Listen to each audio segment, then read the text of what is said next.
Good afternoon. It is getting late on a Friday, but I am making progress. Progress has been solid lately. So, over the course of this week, I've been knocking out the skills and some of the functions that are required in order to read those skills, set up ratings so that the player can, so that the gamer, player, user, I got to remember, player is the player characters. They're the guys that are playing the game. And then there's the user, who is the user. They're the ones that are actually going to be playing my game, playing fantasy football. And anyway, what I'm trying to do here is set up the ratings that the player will see. So when they're looking at a player's skill ratings or whatever, the thing that's going to increase over time or decrease depending on how they play. Um, I have been knocking out. I'm starting to get the feel for how things are going to work. I've been working out the design details for potential, um, as well as the opportunities for getting in all the stuff you need. So I have three values that are go into every skill. Okay, so there's the skill itself. It's got a value that's deduced from the stats that they actually generate live in the world in NFL play. And then I import them in, change their names to protect the innocent, me, and and then I convert all those stats to a rating.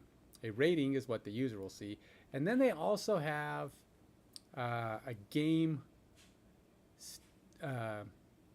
function or uh, in-game calculation value that comes from that same source. So they all come off the same thing, and the in-game calculation will convert. Actually, you know what? No, I scratch that. I changed my mind on that. I was going to have two different values, but no. What I'm going to end up having, I will have two different values, but one will be based off the rating that the user sees. So as that rate, because everything is going to be based off that rating once it's created. So if you've got a guy who's a 90, first of all, unlike Madden, I don't expect we're going to ever see a 99 of anybody. There may be some guys that get high up into the 90s. Sorry if you're looking for perfect dudes. It's going to be pretty hard to ever get a guy that reaches that. I think, statistically speaking, I don't believe there will be anybody who gets a 99. There may be certain skills that hit 99, but because the players themselves are based off of many different skills, it's unlikely that anybody's going to get a 99. Say, for example, a running back. It doesn't matter who they are. They're going to get their run skill. They're going to get their they have things like their pass catching is in there. So of course, how good can they possibly be? They're never going to be the best pass catcher because receivers are. But it's going to be their run skill plus their pass skill, or their reception skill, their blocking skill, their break tackle skill. All that stuff's going to go into their overall rating. Now, receivers have less. They actually don't have a run skill. I mean, they have a yak skill, yards after catch, which goes into their hands. They also, maybe I'll include their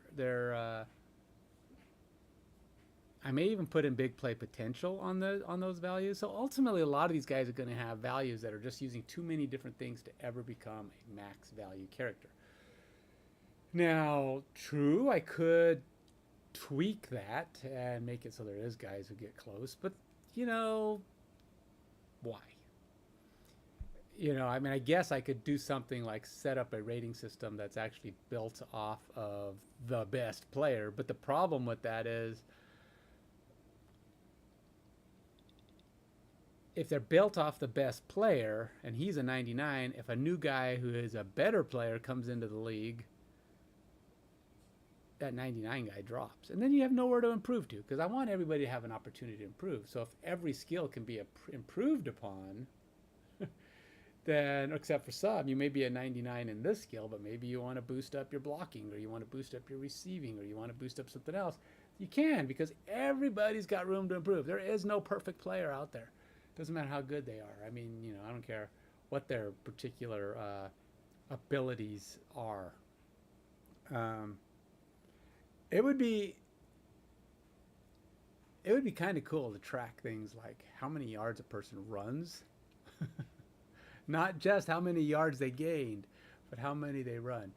What that means is if I can build a player who's able to dodge and weave and move, and he's just zigzagging and getting around everything, but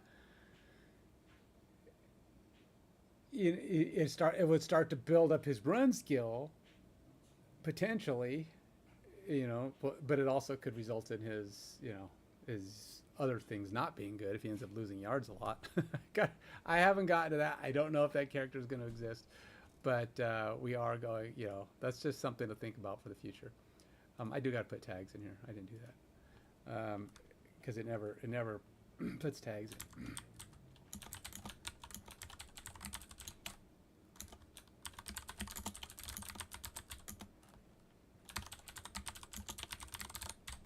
So I was going to put some information up on Reddit about this game, but apparently all of the groups that I would want to put this into don't allow you to self-promote. You can only talk about other people's stuff. They kicked me off of a couple of Reddits that I was trying to talk about my game. They go, oh, you can't self-promote on this. I was like, okay, well, fine, whatever. I guess I can create my own conversation, I suppose. Let's see what we're doing. Go, Unity. I'm not doing too much Unity lately, so I haven't been putting it in my tags. It's mostly been Go. I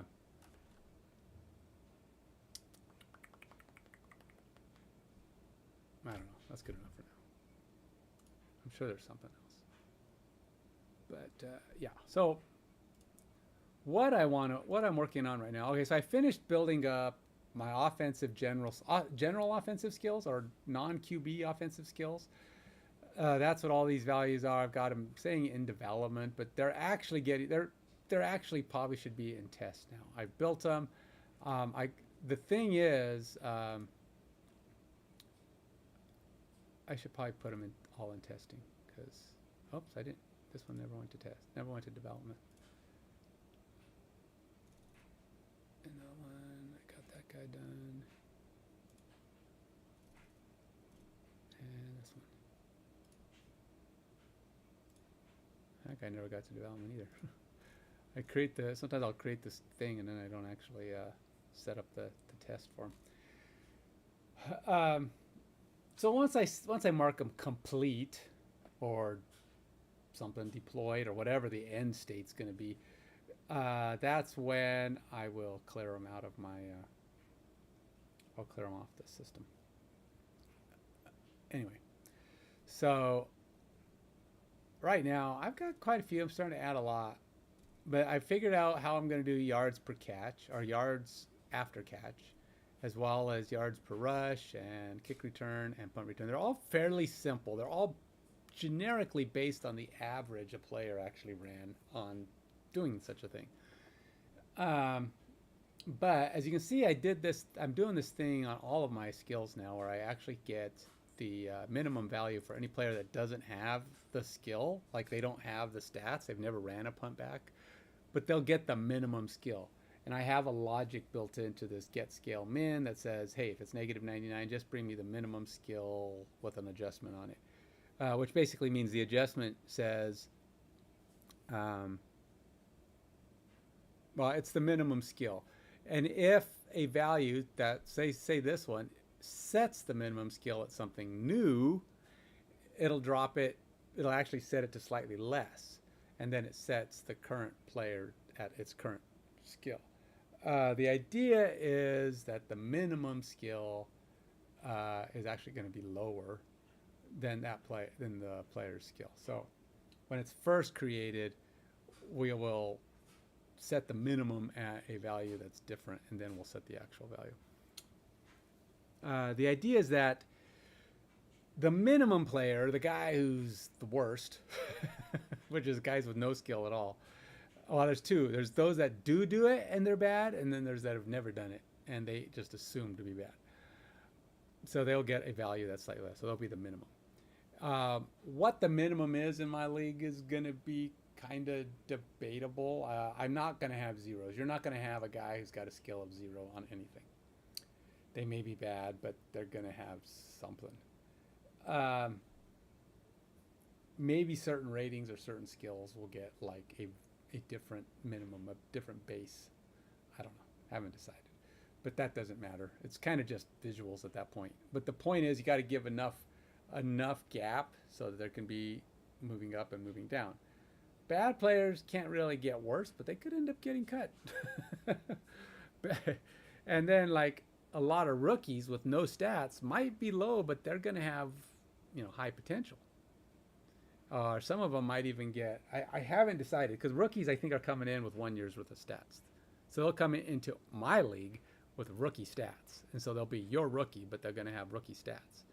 And it'll be based on that. And then there'll be potential on them. And you have to decide if you want to bring them in with that skill. So rookie stats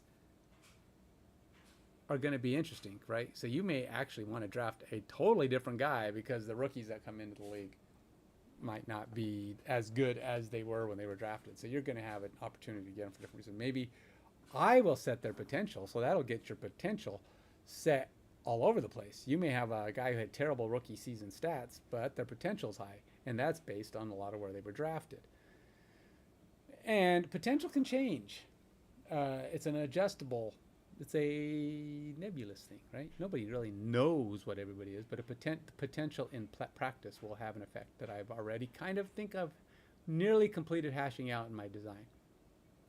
Which I will be getting around to as soon as I finish stats. So these guys, like with punt returns and kick returns, this value is a modifier that is setting a league standard minimum for statistical solidity, as I call it, statistically solid modifier. And what that is it's going to be a value that goes up against the player's value or stat and says, hey, if you haven't done at least this many, you got kind of a iffy thing, in which case we're only going to give you partial credit for what you did. A guy who had a great night, ran 5 punts back for touchdowns, that's great. But you're probably not averaging 80 yards a punt for the rest of the season. You might have on that day. That's great. But you were playing against a team that apparently didn't put any tacklers on the field. So the idea is to kind of make it so that you're not only forced to have played in many games. For kick returns and punt returns, the assumption is if you're doing at least 30, you've ran at least 8 games. You have played against enough opponents to get a feel for resistance, right? So you're going to be playing against a number of guys. But with yards per rush and yards per catch, or yards after catch, I added an additional modifier that says you got to play at least 8 games.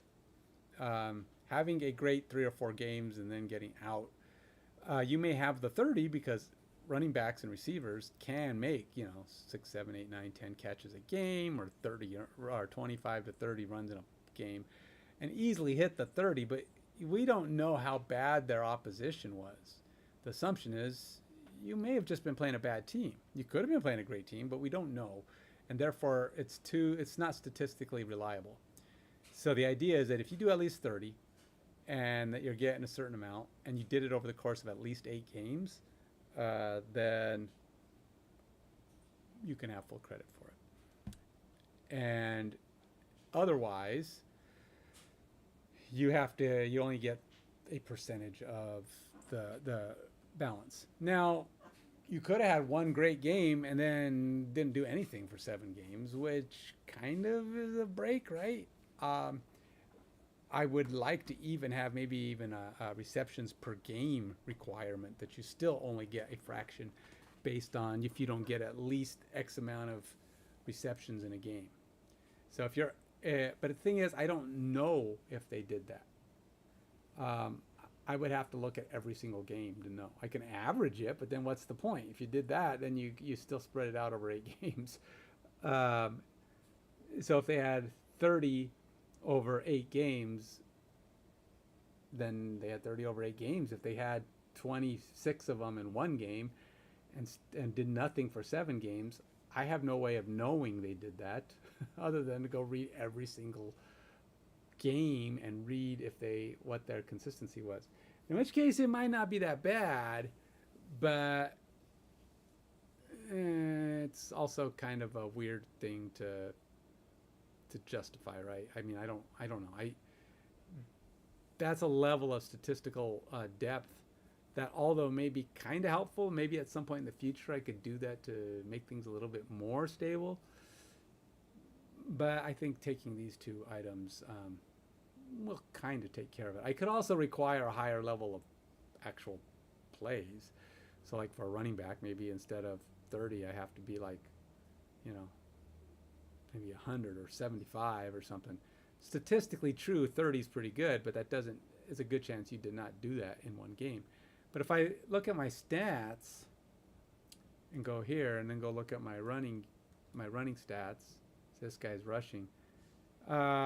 Attempts, there's a lot of guys that didn't really have that many attempts with 8 games or less, right? A few guys, like he had 143 in 9 games. That generally probably means he got hurt. I mean, guys like this that are getting tons and then they're out, generally means they got hurt, right? Doesn't mean they weren't that good. They just couldn't finish the season for whatever reason. Some of these guys with this minimal amounts, 10, 15, 20, 30. So if I was to say something like you have to have at least 75, it's really going to dampen these guys. I mean, if you did 10 games and you're only averaging, you know, this guy did pretty good, but he didn't meet the minimum requirement of at least 30 rushes. He had 10 games, 5.4, only had 20 rushes. That's pretty good, really. But he doesn't have that, so he'd only get a percentage, probably about 30% less, which probably puts him in the 3 to 4 range, which is still pretty good. But yeah, he doesn't meet the minimum requirements, and he would still hit the minimum game requirement, so 10 is still fine. It's hard to say what this guy would do. I mean, if I raised it to like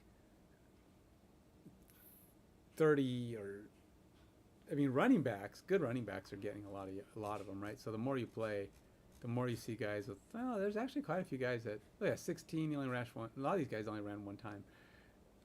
They get, let's see, how does my thing play out? He didn't get 30, so he'd only get a fraction. He would get only a fraction of his value. Probably not even like a 1. Got good 7 yards. He's like he only ran 4. He got 30. So he's 7.5 yards a carry. But because it's only 4, that gets knocked way down. He ends up being like probably 1 yard per carry, probably, or a 1 AP, a YPR. So yeah, it's really easy to not get full credit. This guy barely had 40. His yards per rush is 4.3, but it's still, you know, it's not bad, and it's over the course of a season. It just means some of these guys probably weren't called in very often. This is a quarterback, so quarterbacks can have a YPR too, and that's another thing. I'm doing the quarterback skills now. That's kind of what I'm working on.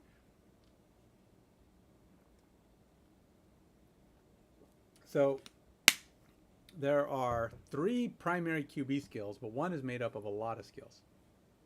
Now, the QB skills, there's rush awareness, coverage awareness, and accuracy. And accuracy is made up of like 5 depths of accuracy. There's 5 points of accuracy. So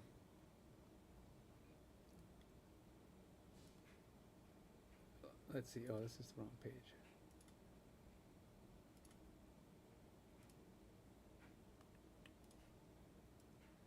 So yeah, here we go. So I got the accuracy values. You've got BLS 1 to 10, 11, 20, 21, 30, 31 plus. And then you got rush awareness and coverage awareness.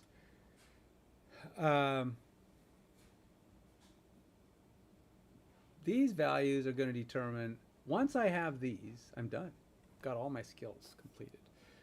The only one that I haven't got at that point, and a lot of these are going to be pretty basic. They're going to be, what I might do is maybe even set up a singular function that does all of the accuracies. I don't know if I even need one for all. And then we'll have like a primary and then have like 4 or 5 secondaries and then just read them all back. It'll depend on how that comes, how I need to run that. But rush awareness and coverage awareness.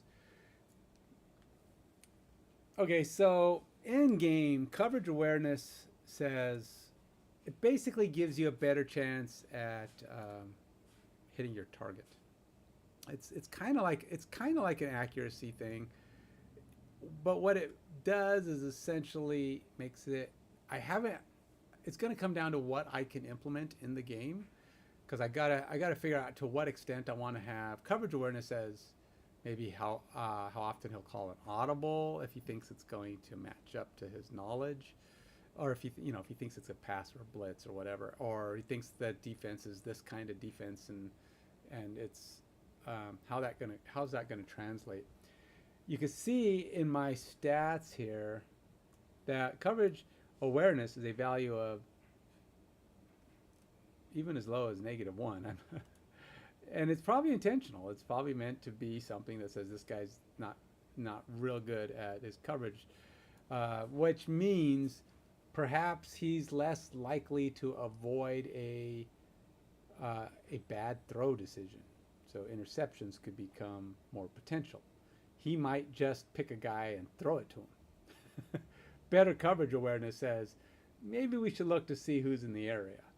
So, if there's a defender who's on the guy, or, if he's in a certain, or maybe with certain range of a player, coverage awareness says whatever. And then if you've got like a really bad coverage awareness, your player might actually just throw it to the guy. He'll pick a guy and throw it, and the interceptions become probable or plausible.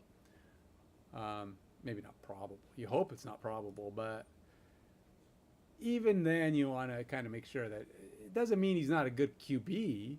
He could be good and accurate, which means you might still avoid some interceptions, or even getting the ball deflected, because not all defenders are going to make the catch, but it just means that it's going to be more challenging for him, because he's going to make basically poor decisions because he's not aware of the coverage.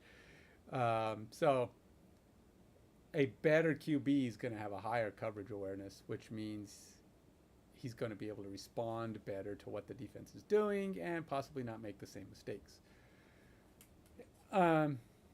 Coverage awareness also means he might be able to pick a guy who might be open to begin with. Now that's a logic I have to try to figure out the best way to hit. I could see where soft spots are, where the defense is at the time of snap, but we don't know where the defenders are going to move to, right? So if you can overload it or in some way get back to it. All right, so let's go ahead. What I've decided I'm going to do, I think, is create a second file. I'm going to go Nintendo.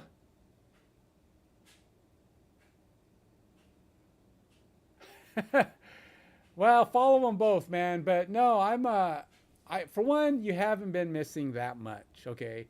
I was out of town for 2 weeks, actually 17 days, at the end of July. So, end of July into August. I didn't get back until not this last Sunday, but the Sunday before. And over the last 2 weeks, I've been streaming on both channels a little bit. But I have only streamed maybe 4 days. It's not that I haven't been working on this. It's just that I've been focusing more on certain things. Like the first thing I did when I got back was I spent some time debugging and upgrading and fixing my ClickUp link, which is this tool here. That lets me link my ClickUp project tasks, which I spent time it was actually turned into a kind of a thing, but eventually I got it fixed and working pretty much the way I want it. seems to be going pretty nicely right now. Yay. And it's really cool to be able to just add and edit my tasks right here on the page. And then so finally when I got that working, I finally got myself back to task on this, which was probably early this week. So you haven't missed much. What I've done this week is I knocked out like several more skills. Like that's what I was doing yesterday. Ball security, I finished a long time ago. Yards after catch, yards per rush, kick returns, and punt returns. These are all values that are being assigned to players to allow them to be rated or have some skill to go with them into the game.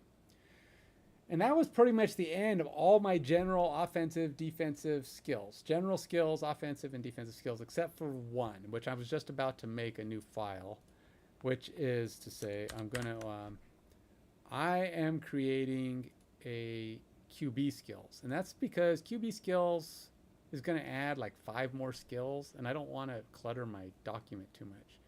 So now, to be fair, not all these skills go to everybody.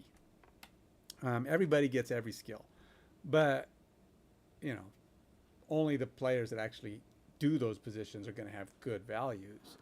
But what this means is it's going to allow for every player to be able, theoretically, to be put into any position. And if I find or you know, in my review of games,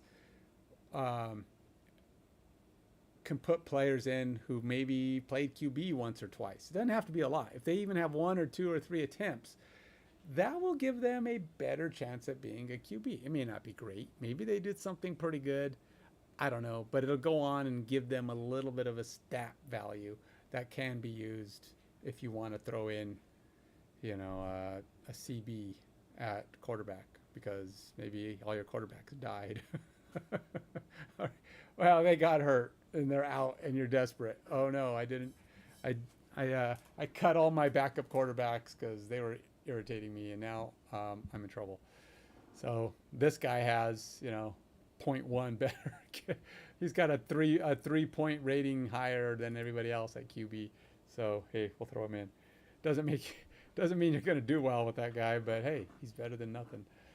So that's kind of what I'm planning to do here. So so I've only got 4 more skills to do, or 3 more skills to do, and that's what I was saying at the beginning of this: coverage awareness, rush awareness, and whatever. But yeah. Oh, and as far as my channel goes, I'm kind of going back and forth. I'm being really indecisive at this point. I figured maybe I'll build both of them. I have been recording my streams, at least mostly. I'm keeping them short. So what's happening right now is I'm trying to cut them off at about an hour. That doesn't mean I'm not going to stream again within 10 or 15 minutes. It just means I'm breaking them up into bite-sized chunks. So sometimes I go off and I'll go work on my code for 30, 40 minutes, an hour, 2 hours, and I'll come back later and do another hour. But I am trying to keep them short just to make them a little bit more consumable. If anybody's interested, I don't always make decent progress online. That's partly because I talk a lot. And it's also partly because what I'm doing might be, you know, distracted. Like I might get pulled off on hey, let's go look at creating some images. So I had to, in fact, speaking of creating images, earlier in the week, I had to go back and get my Washington Redskins. I had to change their team name and their mascot because I forgot they're not the Redskins anymore.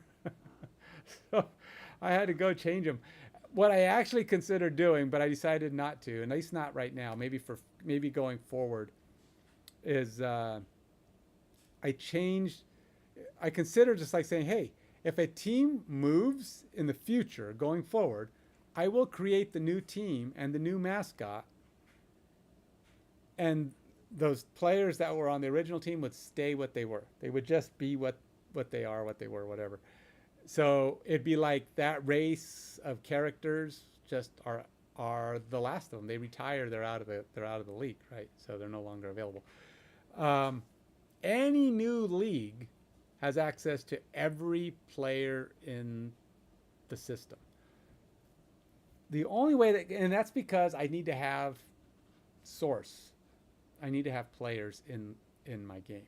So I'm going to put about 15. My goal is about 15 years worth of players, and I'm going to import their stats. And I've been kind of working on an engine or a way to import stats in bulk. Like I've already do one season, but I don't know. Each season's going to be different. I got to get the same location. I may even try to build a Python script that builds all of the stats I need.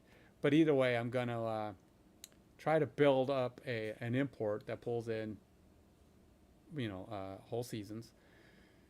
And then when I build the whole season, it'll put all of my data into the database in a flat file or more flat file that all my skills will get generated from, so I can build them all at once for every season. I'll have this way when I want to put in a 26, a 27.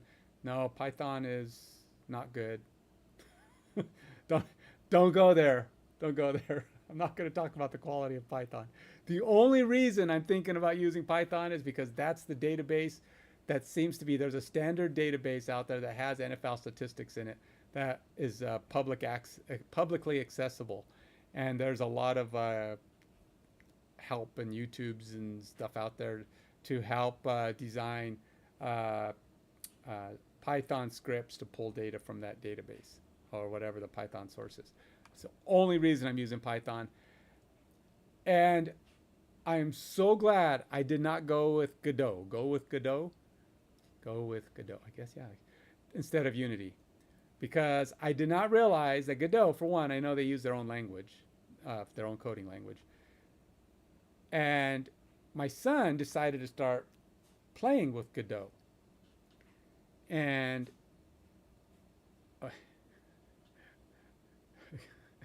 my son decided to start playing with Godot. And I said, that's cool, man. All right, go for it. He's building his own little game, or he's trying to.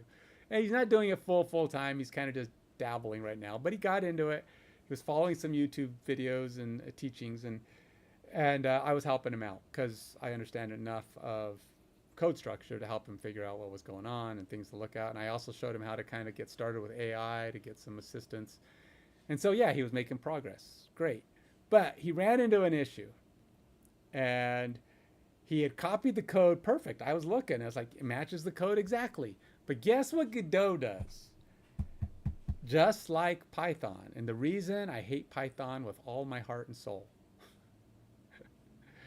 It likes to use tabs as part of the syntax. Tab/indenting, whatever. Which is no end of frustration. I hate it. The people who created Python are sadistic. Frickin' A, man. Just use brackets. Just parentheses, square brackets. I don't care. Use something that makes sense. Use begin and end like SQL does. But freaking A, man. Don't use tabs and spaces. Oh, God. Just hate it. You know, I used to have my number one pet peeve in coding languages used to be case sensitivity. And yeah, exactly. You knew it because that is the stupidest thing. No, but it used to be case sensitivity, and I still hate case sensitivity. I think it's dumb. Go uses case sensitivity on their to determine scope. So a function that starts with a lowercase s can only be accessed within the file that it's in. A capital first letter is global scoped, which means it can be accessed in other files. Which is it's not the worst. That's not the worst scenario. At least it's still the same function. It just has a scoping. So it almost is okay to me. It almost works for me. But the fact is they still allow an upper and lowercase version of variables, which don't have scope. Like I can put in skill value like you see here, as a lowercase s, and then up here do a uppercase s and assign totally unrelated, different values to it, which is, and they don't have a different scoping. They're the same. The only time scoping matters is on the function name, like here, or the first letter of the s. And it just drives me crazy. It just drives me crazy. But anyway, I don't like case sensitivity. So yeah, one space, yeah. So we had trouble figuring out what he was doing wrong, but partly because I didn't know anybody but Python did that. Apparently Godot does it too. Now SQL kind of sort of does that. No, they don't. Never mind. SQL uses begin and end, but you don't have to put the begin and end on a structure like an if statement or a while or whatever. You don't have to put those but you can only put one command following the upper line without it. So it's like on SQL, it'd be like if whatever condition. On the next line, you put the response to the if. As long as it's on the next line, you can put one line of response to the if. However, if you want to have multiple lines of response to the if, you have to enclose it with a begin and an end. So basically, this would be a SQL allowed thing without the bracket here. I could put this into SQL just like that, and SQL would know that this piece here was part of the if statement. But if I wanted to put like this if statement inside of this if statement, I would have to put begin and end, which are SQL's version of brackets. Begin here, end here, if I wanted to do that. So every language has something, right? They all have something a little weird, little loopy, but the two things I hate are case sensitivity and spaces as part of syntax. But yeah, if you're not lined up perfectly in Godot or Python, you will get broken code. And that's what I dislike about it. It's not a visual thing. That's why I hate it more than case sensitivity, because at least with case sensitivity, you can look at it, and if your mind is in that zone, you're going to see, oh, wait, that's a lowercase. It should be an uppercase, because you're seeing the thing.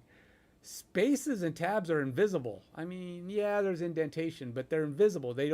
Your eyes are not looking at the existence of space.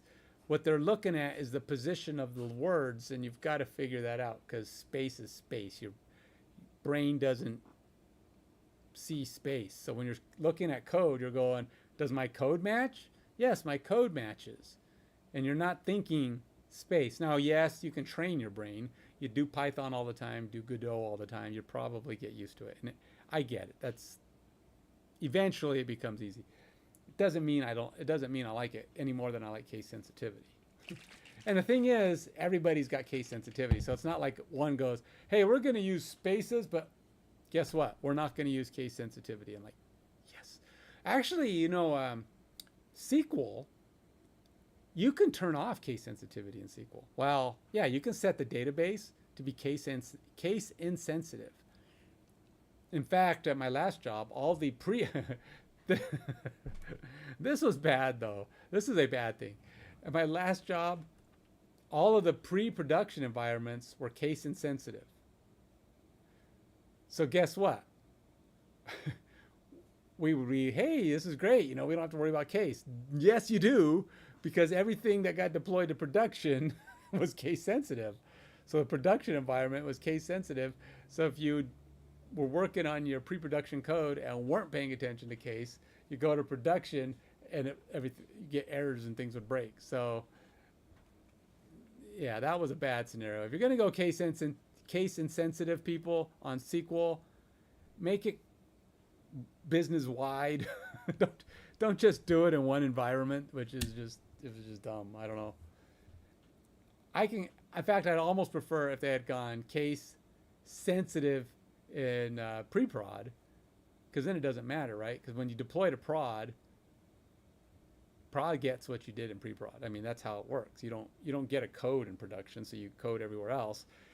whether it's insensitive or not in prod, it wouldn't have mattered because you're still going to get the case sensitivity. Anyway, see, this is me getting derailed, but that's okay. I like, that's why I stream. I like to talk to people.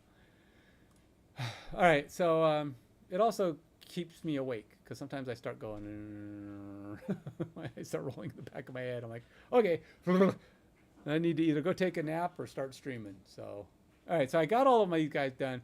Let's go change this to QB skills. My copy, rename this. Rename. And we're going to call this set QB skills. By the way, you'll notice that some of these names are all lowercase. They're supposed to be all lowercase, but I still haven't trained my brain fully to stop using a Pascal case. And sometimes AI uses Pascal case. So AI goes, oh, let me do this for you. And then it puts it out there and uses Pascal case. Even though I went in specifically and told AI to stop using anything other than lowercase for. I think all files should be lowercase. I think I told it. Is it here? I don't know. There's instructions document somewhere. Here it is. Compile instructions. When utility says divide using blah blah blah. When making suggestions and code. In this project, all movement on the film is to handle each existing comes. That's just a new offense. Something about case. Providing FPFM service and playbook, services, code references. Projects include common event code. Never use snake case. I told it never use snake case. It's actually been pretty good lately. It hasn't been using snake case. Who was it I was talking to? Somebody came on and was chatting with me the other day, and they go, I prefer snake case. And I was like, oh, I wanted to jump through the camera and go, whack. So, hey, by the way, can you tell I have some strong opinions about some stuff in code? If my next pet peeve, snake case. If I was going to give 3 things, I'd go to snake case. Case sense, tabs is number 1 for part of syntax. Case insensitivity or case sensitivity is number 2, and snake case is number 3 on my hated features of code. Well, thing is about snake case is it's not a syntax thing. It's, in fact, well, it's not totally true. Some languages require it be one of certain types of case, like the proto files all require it either be snake case or camel case. The code has to be one of those two or it won't work. And of course, AI wanted to go with snake case. I don't know why AI prefers snake case. It was always trying to stick it in there. I told it never use snake case, which is good because it was putting snake case, as you can see, in some of my files. It doesn't do that anymore, but these are old. They're test files and stuff, and it was putting them in the gRPC handler and stuff. And I haven't renamed them. It doesn't matter. I mean, there's no real, you don't reference files, not like you do in React or other languages or web languages where you have to do imports. You import the files. But in Go, it doesn't. C# doesn't matter. You can rename files. It doesn't have any effect, or at least not that I've seen. But it does have it can kind of have an effect if you're, because classes are usually named after the file, and if you rename the file, things get confusing because you don't know where the class is because it's not where you think it is. But that's just naming convention, right?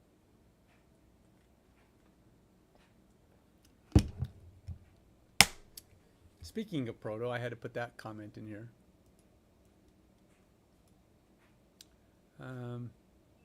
I thought I said file names, something about file names.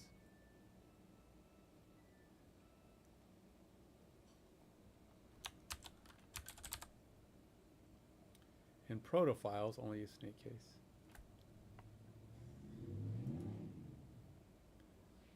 Projects, suggestions for FPFM Go projects include common API profiles. Never use snake case in proto files or any other files. Huh. Maybe I didn't. Maybe I need to put that in here. Let's put something in here that says all file names should be in lowercase. I just go full lowercase. I'm just trying to get used to it. What for one, it's either going to be Pascal case or lowercase. Camel case to me, I'll use it. I use it all the time where it needs to be used. Like JSON wants it, Mongo wants it. So whatever, I use it where it's expected. But you know, honestly, I believe camel case came from the days of type declarations in your variables. Well, it wasn't even a declaration. It was type identifying in your variables. So before IntelliSense became a really strong thing, I don't know how much I'm dating myself here, you had to create your variables. You know, you label them, but it was kind of tricky to figure out what a variable was, whether it was a string or an int or what it was referencing. What was it referencing? A table or a query if you're doing SQL, whatever. Whatever the object type it was this, is it general, is it a variant, float, whatever. It didn't you didn't have an easy way. So the prefix to these was usually a lowercase abbreviation of the type. So if it's an integer, it could be an I, a lowercase I, or int, depending on who and whatever the code conventions were for your company. And then you could also, you know, like a float, if they even did float, it'd be double, I think, where I was. C#, it was double, DBL. And you could have a decimal, DEC, but or if it was referencing a table, it'd be TBL. Or you could do T. I mean, again, it had a lot to do with what the naming conventions of the location was. But the idea was that it would identify the type that variable was referencing, the type of object. And it was lowercase because the main parts of the actual identifying the name of the object was capital. It was basically Pascal case prefixed with a lowercase type definition, a type identifier. And so that was the early version of camel case. But in time, everybody started dropping that prefix, that type identifier, because I was like, you don't need that no more, right? You got IntelliSense, you got, you know, IntelliSense, but ultimately you could easily know what it was because it didn't take no effort. You could just highlight it or whatever you needed to, and you just could figure out what it was. So people started dropping the prefix. Well, in doing that, they didn't get rid of the lowercase prefix and they didn't go to Pascal case. They just stuck with the camel case. So now all your first words, which just look weird, are lowercase and all the other words are uppercase. And it's like, why? Why did we do that? It's like, it just looks dumb. There can't be a functional reason for using it. It's like, why does the first letter have to be lowercase? It's silly, but it's also the most standard thing you see out there. And what can I say, man? I'm just the developer, man. I just go with the flow. And now all these languages, and it's not even like you can pick sometimes, because a lot of languages say, well, these are the case options you've got. So you got to do, you know, camel case, or you have to do uppercase, or you have to do, whatever. Nobody uses uppercase, not full uppercase. But same with lowercase. It's pretty rare, but it does exist. I use lowercase in all my Mongo tables, so I figured I might as well go with my files. But again, you see there's some variation because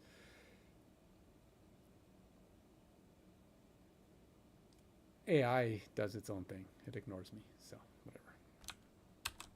And let's see. Let's go back. here. So I don't need all these. Let's see, what is my the current skills I need to add are coverage awareness. Get coverage awareness.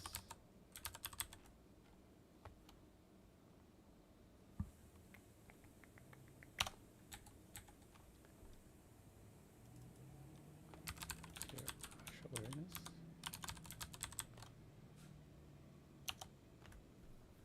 And then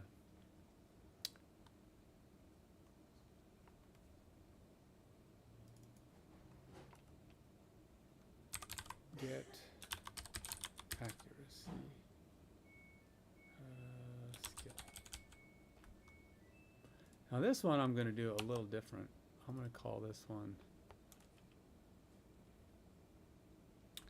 We're going to do is valid, but we're going to go skill value. We're going to go.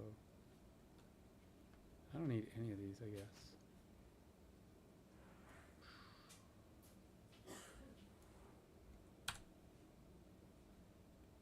Get all those.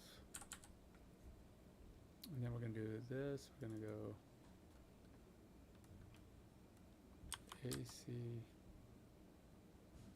CPLS skill, comma ACC 1 to 20 skill, ACC, whoops, 11 to 20 skill. No.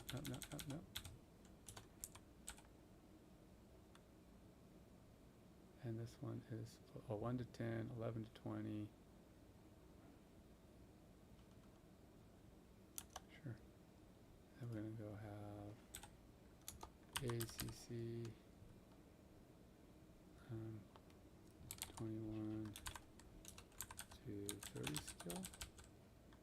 And ACC 31 plus skill.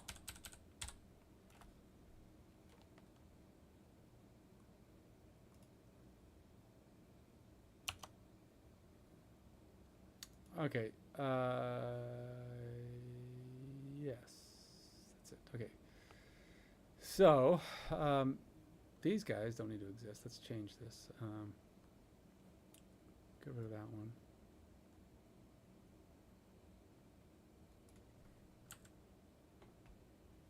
And this one we're going to change. Offensive skill.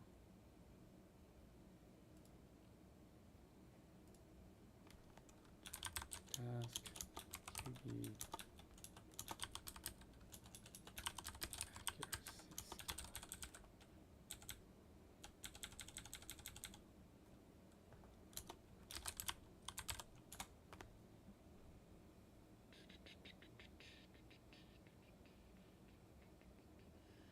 And we're going to go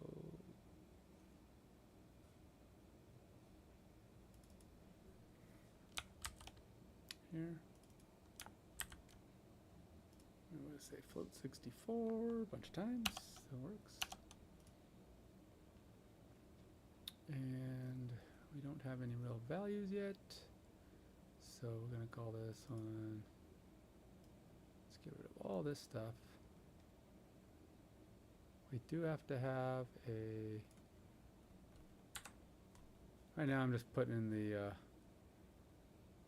base stuff.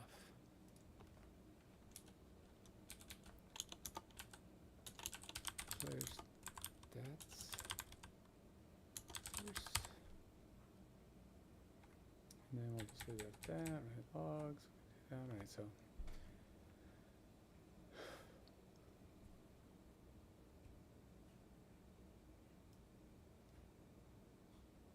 So, Nintendo, man, what have you been up to lately? I know we haven't chatted in a while. How's the, I know you were having some health issues for a while there. And what about work? Thing going pretty good for you? You feeling healthy and getting work done? Not everybody could be privileged of being unemployed as long as I have. Yes, I've taken to calling it a privilege.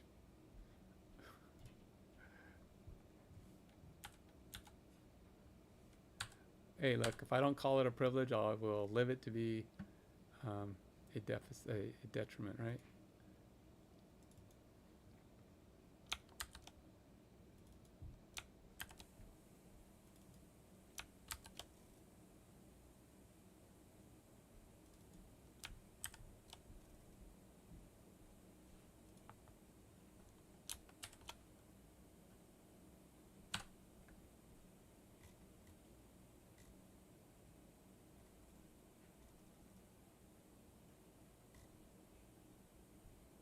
He ain't going to college, huh?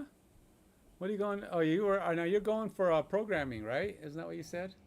Or are you doing some other thing? What school are you going to? So you're over in Chicago, right? Or yeah, I think you said Chicago. Um, I don't know what colleges are over there. You're going to a computer information system, software development. Get good, man. Get good. So, Ohio. Oh, you're Cleveland. Oh, Ohio. Okay. I'm sure I asked you this before, but have you ever been to Origins? The Origins game convention? It's usually in June.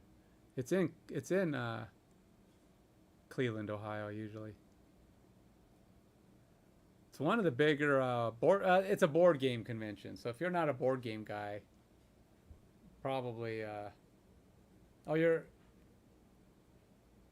now is. Wait. Akron is where you're from? Akron, Ohio, or oh, you're from Akron, Ohio. Okay, not Cleveland. Where is Wait, Origins is not in Akron. Oh, you're going to the University of Akron. So it's a big college, huh? Do they even have a football team? It's a university, which is still pretty big. You know, where is the Origins at anyway? How?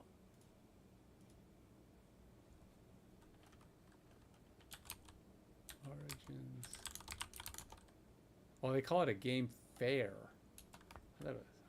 But no, it's Columbus. Origins is in Columbus. I wonder how many people they had this year. I've been to this a couple of times. So it was in. Oh, the next one is in June, mid-June, 2026. Let's see how many people showed up. See, I'm getting all distracted again. How many attendees did Origins 2025? 20,000. That's good size. Not huge. It's certainly not Gen Con level. Gen Con is about 3 times that. Probably more. What is Gen Con? Gen Con was just this month. Gen Con is huge. Okay, so these things matter to me because I've gone to a few conventions because I've sold my cases there. They did about 72,000. That's getting bigger. They used to be in the 60s. But I like going to game conventions because I've sold my cases and stuff there. My miniatures cases. Of course it was sold out. It's always sold out. It is the largest board game convention in the country. In fact, it might be the second largest board game convention in the world. Essen, I think, gets over 100,000, but Essen's weird. I've never been to Essen because it's not in the United States. It's in Germany, I think.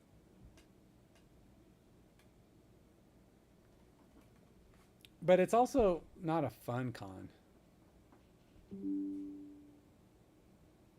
Oh, yeah? I don't think it's a fun con. What I mean by fun is it's a vendor-only convention. So conventions like Gen Con and Origins, they have a lot of gaming going on. You get to go play the games, get to go meet the creators of the games. Well, you could do that at Essen too, but I mean, they have rooms dedicated to just playing board games. So even when the retail or the vendor areas are closed, you just go play games all night. I mean, literally, it's a 24-hour convention for 4 days. And you can go and just play games all the time. Now, granted, by 2 o'clock in the morning, it gets a little scarce. There's people out, but it just gets kind of scarce. Plus, you need sleep, right? Especially for me when I went, because I was oftentimes having a booth, and that meant when I was doing the vendor thing, I had to be awake. So that was that. But Essen is just a vendor place. So you go just to walk the aisles, and it's huge. You get to see all the people releasing their games. Essen is where a lot of companies will release their games. A couple errands to run before we meet. All right, babe.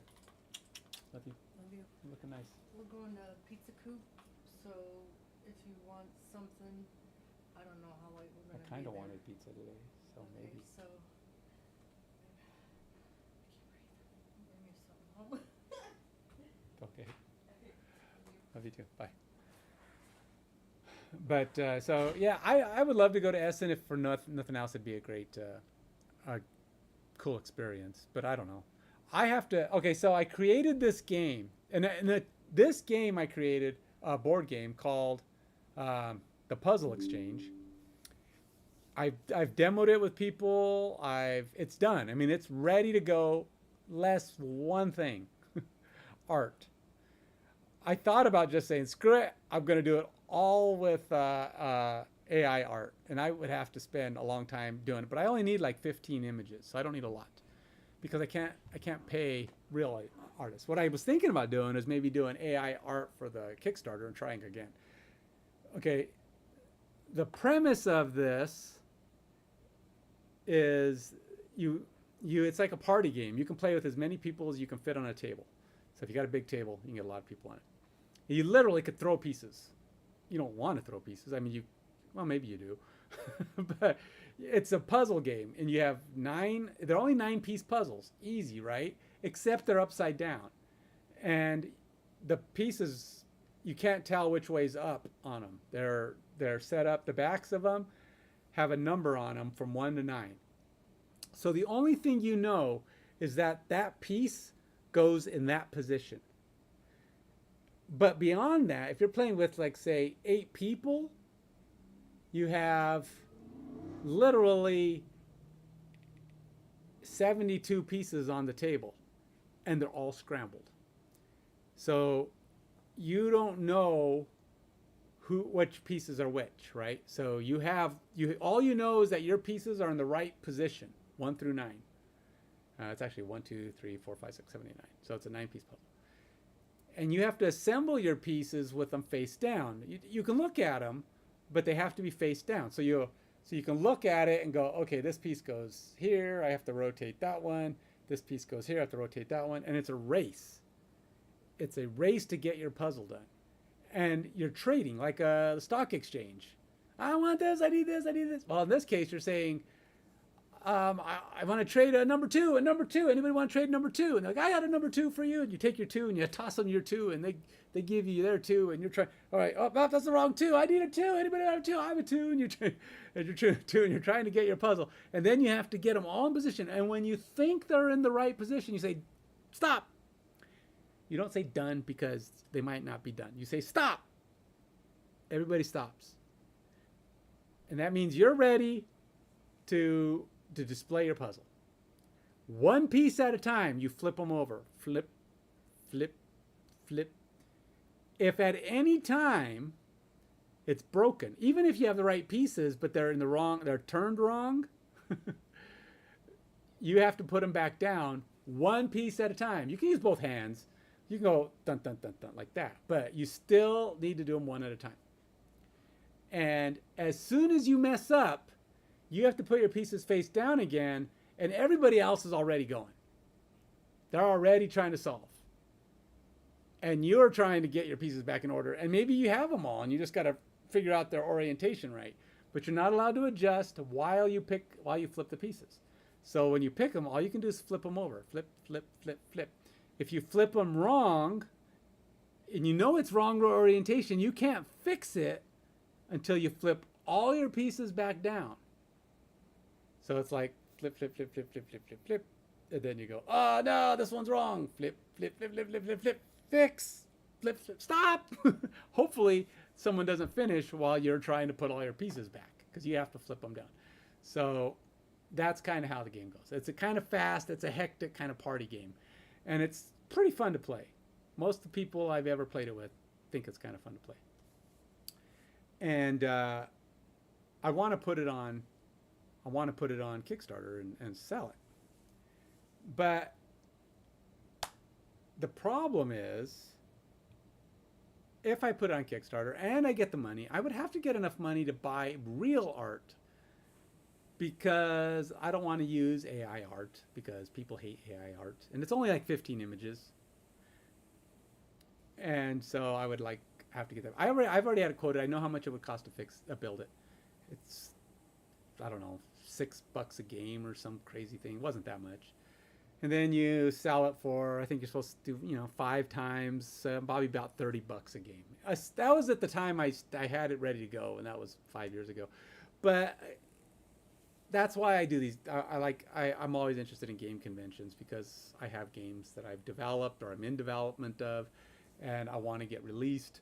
And now with AI, I could probably at least get a decent Kickstarter for it going. But I also have to do a video of people playing it, which might be, I could go to my game night and say, okay, look, I just want to do a video of us playing this because I need it for my Kickstarter. And see if I can get it going. So yeah, my generic little what do you call it, pieces. I have all the pieces. It's pretty fun though. I think I actually hired someone to do the backs. They did a pretty decent job of the backs. I think they could be better, but they did a pretty good job. And I had people who were willing to do art for me. This is the problem with cheap professionals. Cheap professionals are flakes. Sorry, all you artists out there who complain about AI art, don't be flaky, man. If you're going to do a job cheap, that doesn't mean you do it bad. If you're doing it cheap, you're doing it to get recognition and acknowledgement and experience. You're not doing it because you want to be lazy. That's just, don't do it cheap if you don't want to be lazy. I mean, look, I get it. Art's expensive. It's $300 to $800 or $1,000 per image. If I need 15 images, that's going to cost me 15 grand to do 15 images. I don't want to pay that much. It means I have to sell. That would mean at a game of $30 for me to even break even on that. I have to be 15,000 plus 6 times the number I make. So if I make 200 copies, that's $1,200, and then at $1,200 plus another 15,000 for the freaking art, that's basically $1,700 for my cost to produce this thing. $17,000. That's a lot of freaking money. And then you divide that by 30. 17,000 divided by 30. Alexa, what's 17,000 divided by 30? 17,000 divided by 30 is approximately 566.6667. By the way, you have a new notification. Do you want to hear it? No. Okay, so we're talking about, actually, I wouldn't even be enough. I would need to make close to 600 copies. That's $3,600. $3,600 at 30, and that's only to break even. 600 copies of the game on Kickstarter would have to be sold for me to do an $18,000 game. 3,600 is actually more than that. So we'd have to say 19,000, because you got to round. Plus shipping and all that other crap, it could be more like 22,000. And then you got to figure 22,000 is actually closer to, probably more like 800 games, and 800 times 6 is 4,800. So yeah, I probably have to make 25,000 to even come out ahead, and it'd be about 800 games. Alexa, what's 800 times 30? 800 times 30 is 24,000. Yeah, 2,000. That's 24,000. So I'd make 24,000 off of 800, which would probably just cover all my expenses. That's 800 games sold, and people don't go on Kickstarter and buy more than one. Like with my cases, I go on Kickstarter, people buy 4. Well, not all of them, but anywhere, the average is typically 4, or the median value is 4.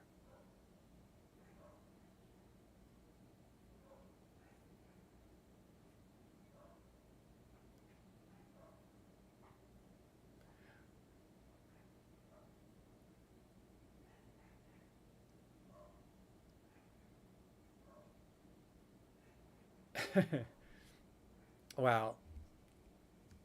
It, AI, okay, so using AI in art creation is not the same as using AI art. I'll tell you the distinction. It sounds the same, but it's different. Okay, somebody who uses AI in the creation of art might get the base image from the AI. But trust me, they still have professionals that are going in there, tweaking it, making it work, and managing it, and making it function in their game. We're talking about real, video games. AI can't provide you anything useful. AI is really pretty stupid. AI really can't provide you anything useful in a game. What it does is it gives you the base. It's like, for me, I'm creating my characters in AI for my football game, but I still have to go in and create all the meshes and the coloring, and I don't have any idea how I'm going to do all that, the shadings. It's like, I'm not there yet, not worried about it yet, but it's going to have to be done. I'm going to have to add the animations, because so far I have not found a good AI tool out there that can do animations.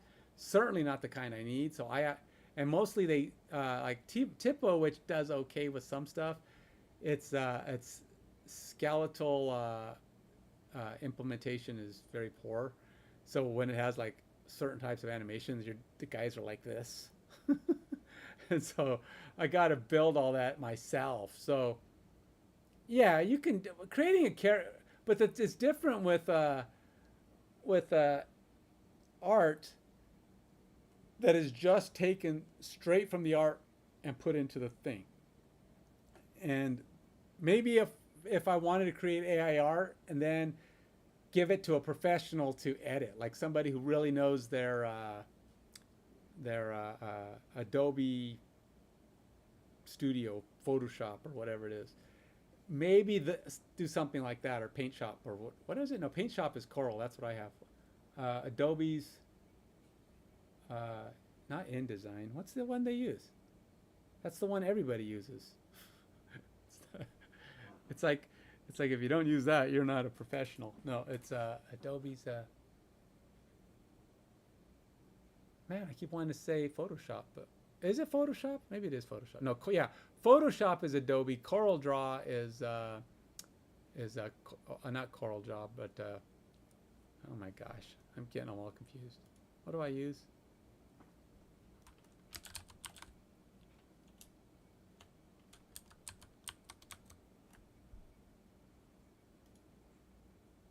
Coral Draw.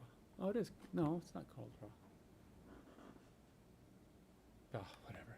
Illustrator? I don't know. Whatever. It's the one all the artists use to make their art.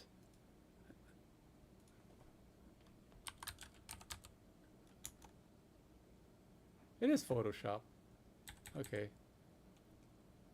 So if I want to get somebody who's a professional at Photoshop and say, hey, take these AI images and make them less stupid, because there's flaws in most AI images. But truthfully, I could probably come really close and create the art myself. I mean, with AI. And what's cool about it is I could do things like, I want to create with 15 puzzles, I want to create some similarities between images and some variation. So yeah, less stupid. Yeah, make it less stupid. Well, you know, the thing is, like, AI's art is getting really good. I mean, don't get me wrong; it's very good in a lot of ways. Um, but ideally, if I could make it and then pay someone to just tweak it a little bit, I can at least claim it's not all AI art. It's a little bit of a lie, but not totally, right? Oh, check this out. See this image of Action Comics #1? I get these. I get these little ads all the time because they always see me shopping on eBay. So eBay puts these out. Why? Because I'm bouncing all over the place. so so this is Superman's Action Comics.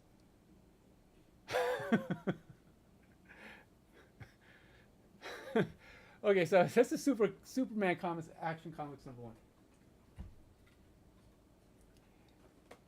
And so I collect Superman stuff. See, like this, I tell you, I don't get. This is my problem. Okay, so I collect Superman stuff, and mostly miniature stuff. I don't like to collect. Well, this is not miniature, but it's pretty cool. See, my Superman movie cup. When I went to go see the Superman movie, and I go, I don't want to know. I don't want to know. I told them. I go, how much is it? They go, $24. And I'm like, okay, well, thanks. And I start walking away. And then it goes into my mind. I'm like, it is a pretty cool cup. So, I have never in my life paid $24. But I'll tell you what. This is a nice cup. I mean, I would say if you were to go buy this at Walmart or Costco or wherever they would sell stupid cups like this, you would pay $15 to $20 for this anyway. So really, I mean, it's got this nice thick rubber cape on it. I mean, this is not, you're not meant to drink out of this all the time. I use it sometimes for water, but that's it. I won't put anything else in it. And this little dude comes off. So I could just use him put him in my display case or whatever. But I probably won't. I'll probably put him on his cup. But it's got a really nice rubber outside. I mean, it's cool, right? So, but that's one of the big things I collect. But mostly I collect small things like Hot Wheels, because I put them in my cases, the Mage Cages and X-Cases that I created, right? So that it allows me to write them off as marketing expenses, because I'll take them to conventions and show them off what you can do with them, show them off with the minis inside of them. So I have minis and Hot Wheels and stuff inside. So anyway, so I like Superman. So I do Broncos and Superman, but they have to be 3.5 inches or smaller. So whatever I collect. Anyway, I have a bunch, but I found one of these little Hot Wheels track sets.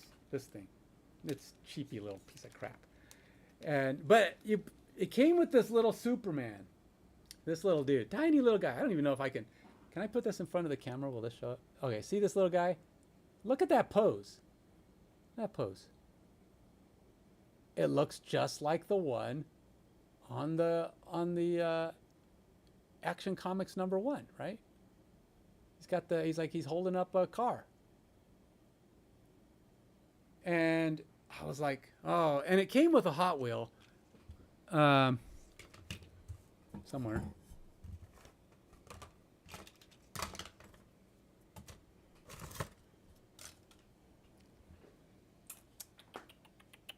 It's not on my, I don't know, maybe I put it away.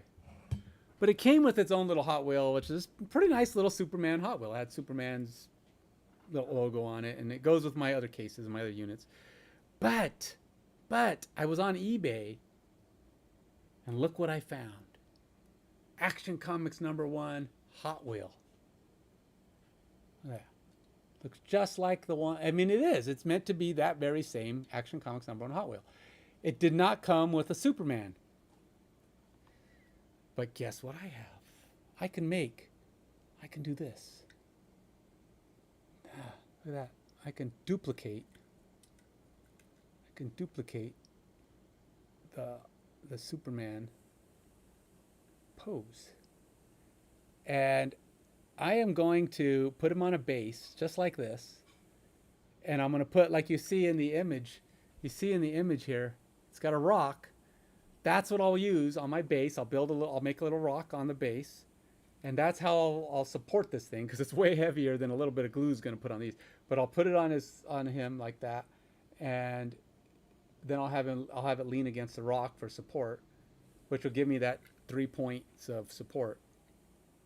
And I'll have my own little 3D real life Action Comics #1 pose, man.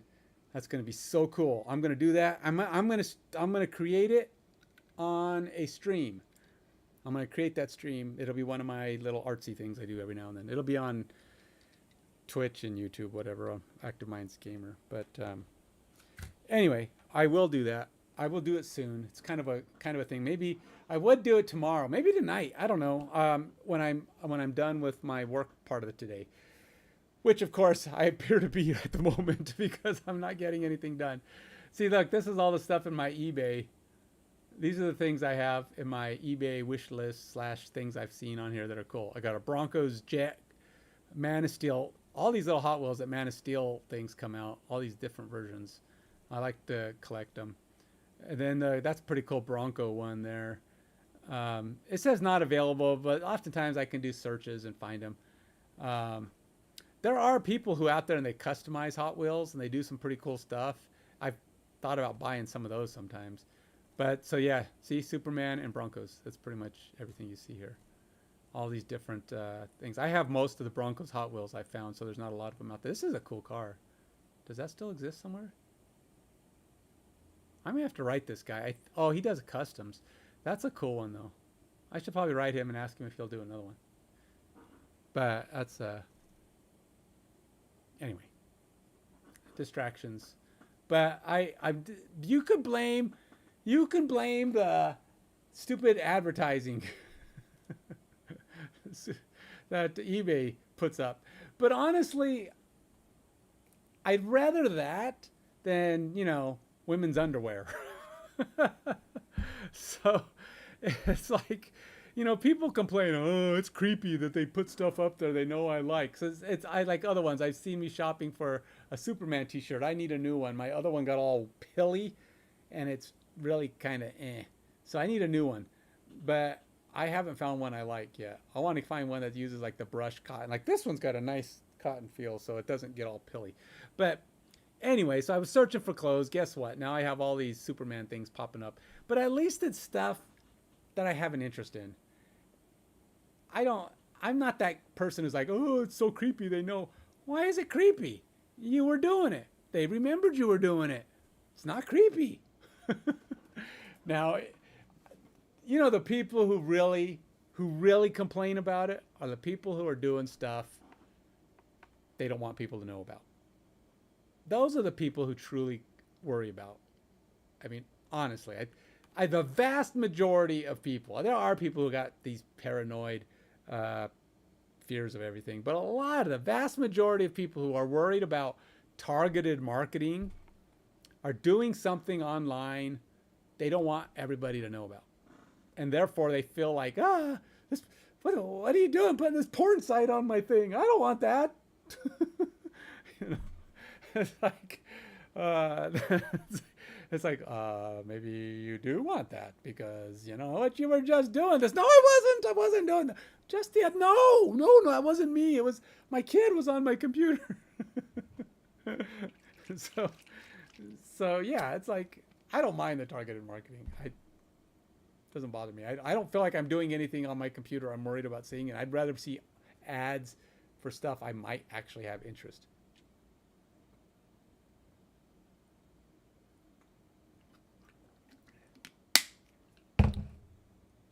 Anyway, that's my, has it been an hour yet? Probably. I've talked myself out of getting anything done. I was like, I should stream right now so that I can get, do these skills online. And because we know I will focus and get the skills done online. It's like, No, did not do that. Create a task. Create QB. Coverage awareness.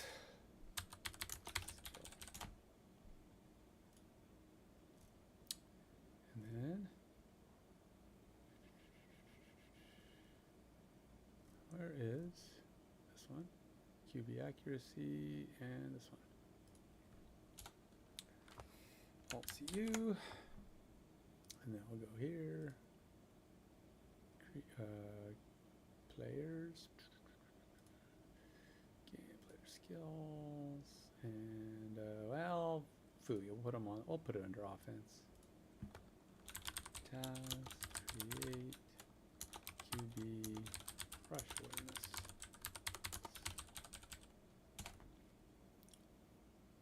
Whoops. I always do that. I gotta click this first. All right.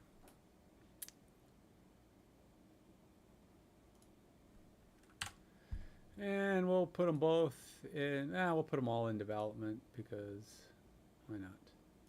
I am going to be kind of going through them all. The accuracy especially, but... all right, so in order to get...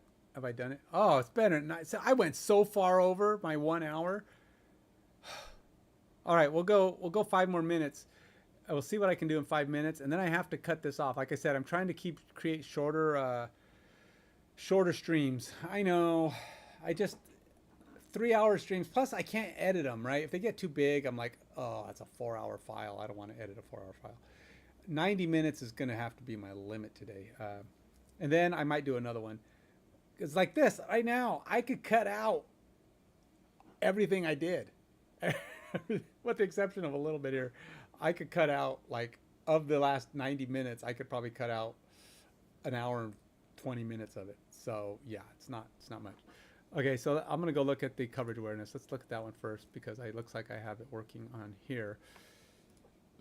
This is made up of what do I have here? TDs, based off of TDs, and ints. It's really all it's based off of. QB. Let's see if there's any modifiers on this stuff though.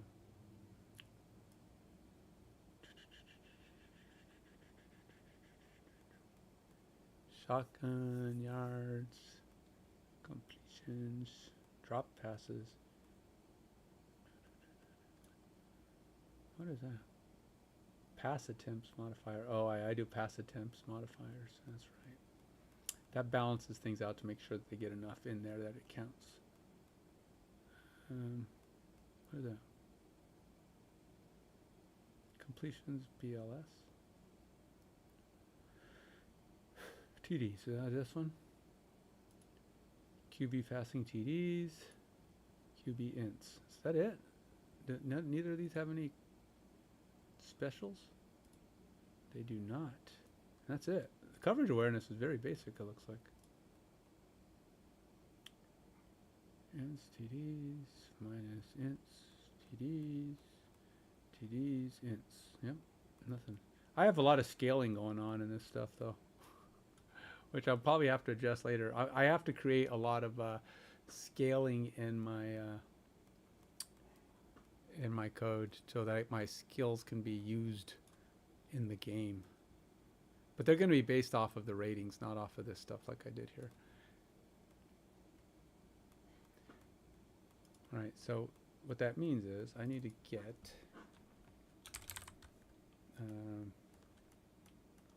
QB passing TDs and get QB INTs. All right, and we're going to say passing TDs, passing INTs. And we will say, I guess you could have one or the other, right? So we can have both, technically. So, whoops, wait.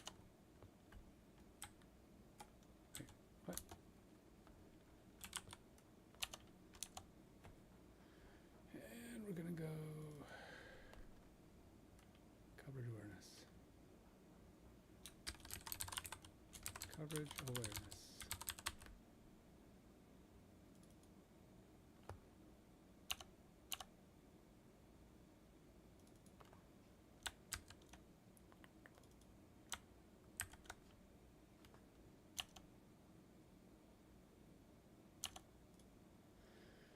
And this guy.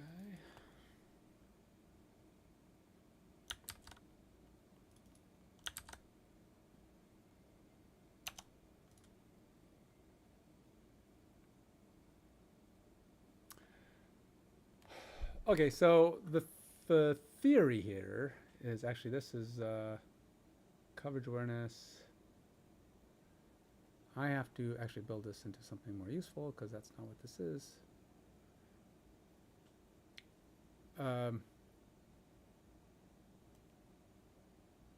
Good evening, Vega TV. How are you doing?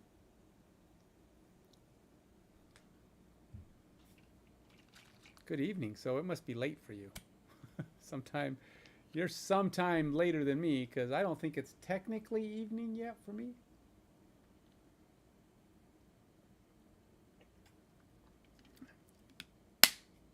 Vega TV.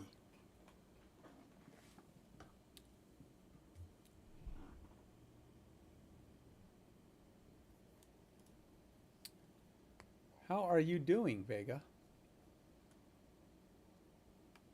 All right, so let's change this. Oh, Norway! Wow. Oh, what kind of game are you developing? Yes, game dev can do that. So are you ahead of us or behind us? So in other words, is it Saturday morning for you or is it Friday morning for you? I'm thinking it's probably Saturday morning, right? I feel like we're always behind everybody else.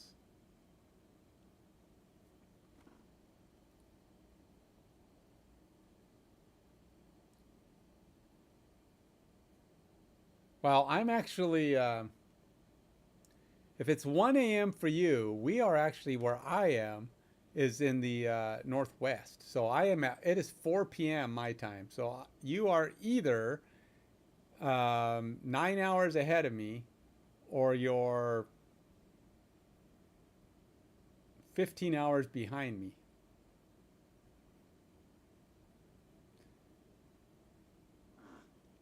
I'm thinking you're 9 hours ahead of me. So it's Saturday for you.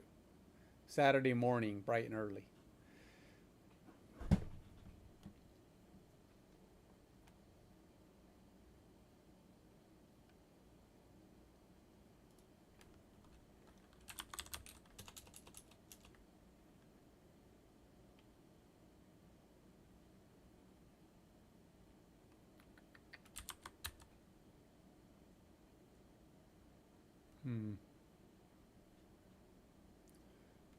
So what kind of game you developing?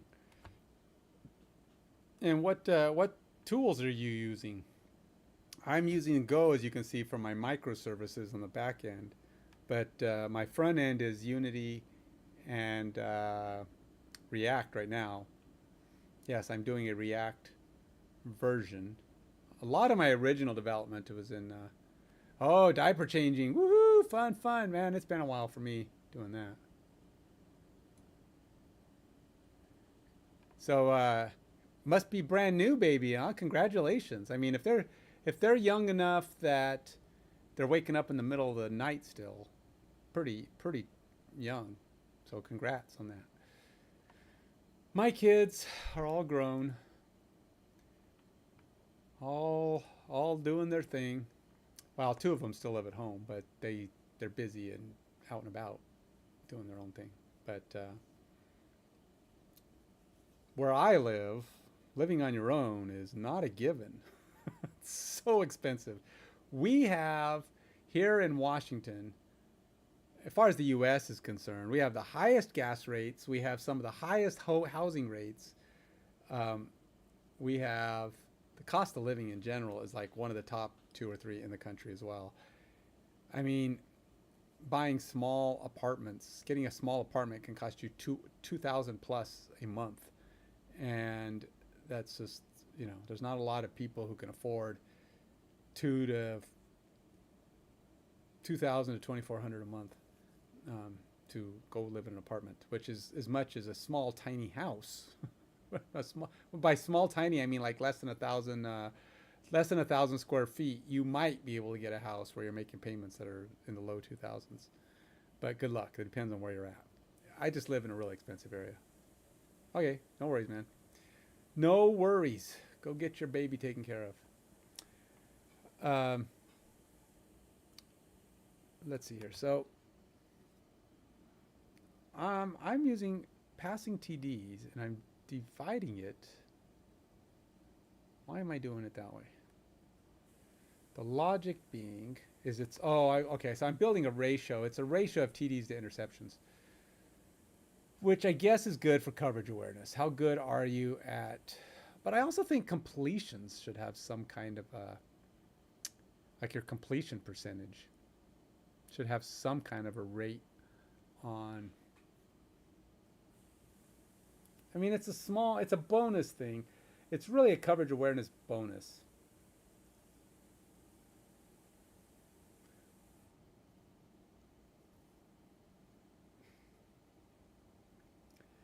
I'm thinking right now, I'm going through my head trying to decipher how coverage awareness is used by the game. I obviously had a purpose here. I wouldn't have created it if I didn't have a reason for it. The idea is, I mean, accuracy will help you determine if you make a catch. But coverage awareness is supposed to be... Oh! Now I remember. Okay. So, coverage awareness in my board game, the premise behind it is it was a value from 0 to 3. 0 to 3 on a 6-sided dice. Or actually it was an 8-sided dice, I think. What that was when your player, your offensive, your QB would make a decision to throw the ball. The coverage awareness would be an adjusting modifier that would say, okay, say you're throwing it to player 8. The number, because each player would be given a number. All of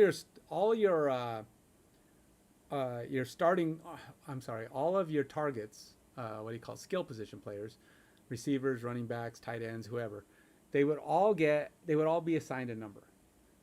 And it would be like, so if you have 4 receivers, and let's see, there's 5, so you have 9 guys on, or there's 11 guys on the field, 5 are linemen, so that means you have 6 guys. Oh, so it must have been a 6-sided dice,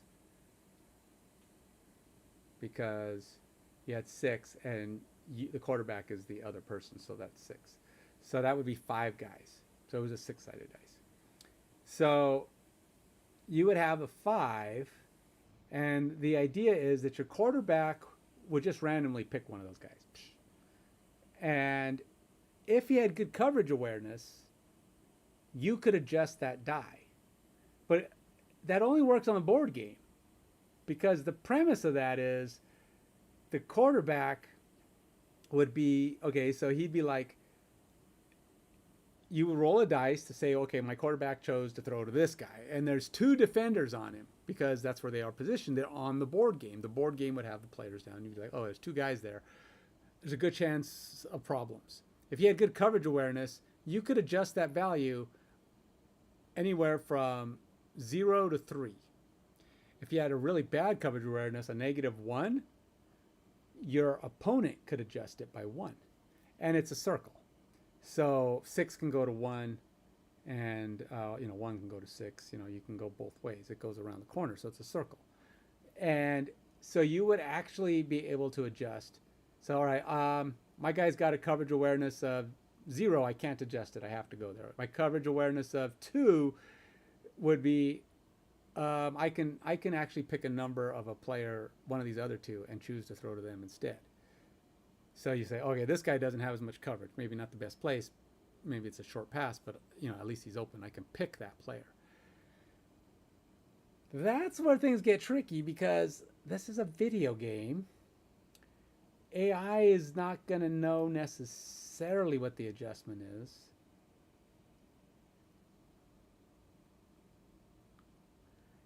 But that could work in game, because I can adjust, I can have the logic determine where the defenders are around the target, and let that determine if the QB wants to, the QB picks a different player.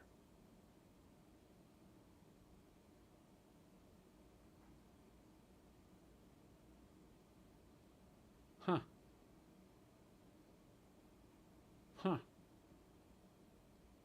The impressive part about all this is I remembered.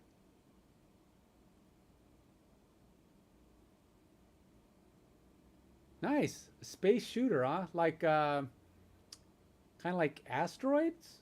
I don't know why.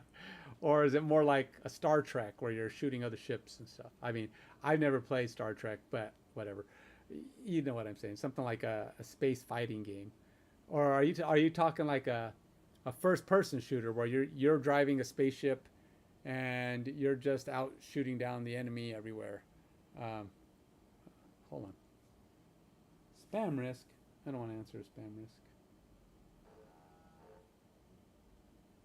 Sorry, phone. I'm not answering spam risk, but I will put this on the charger. More like asteroids, yeah.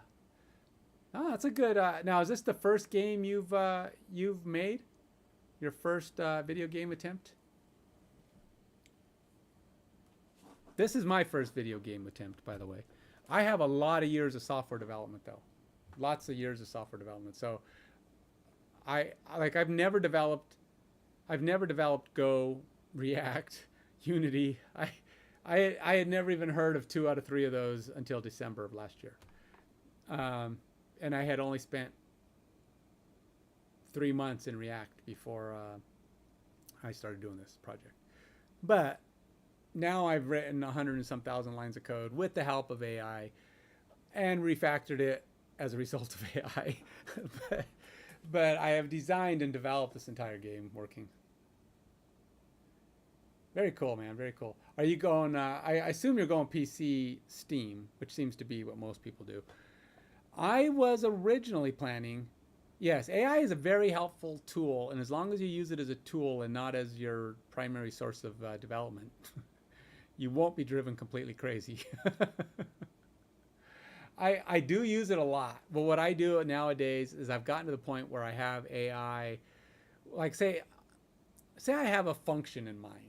And I know I could probably write it, but I don't know Go super well. I'm still getting familiar. I'm getting better. I understand it. Like you see me write these functions, and I'm doing it without AI.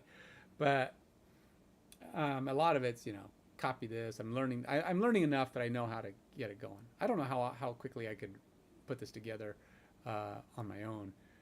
But ultimately, people who say that AI is not going to make you faster are people who are experts in their realm. But if you want to do in other words, if you're really, really super fantastic expert at Go, yeah, you might be better than AI. Because AI makes so many, it can write a lot of code, but then you end up having to refactor because it does things. And if you are like top of the line, great at Go, then you might be better. But if you've never in your life worked in SQL, and now you have to make a SQL database for your Go backend, odds are AI is going to get you to where you want to go a lot quicker.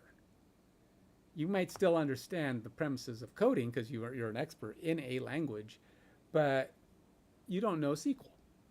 So you need the help of a Go language or AI. And so you start to use those tools to make you better at things, and then you can look at the code and probably understand what it's attempting to do and determine if it's correct based on your experience.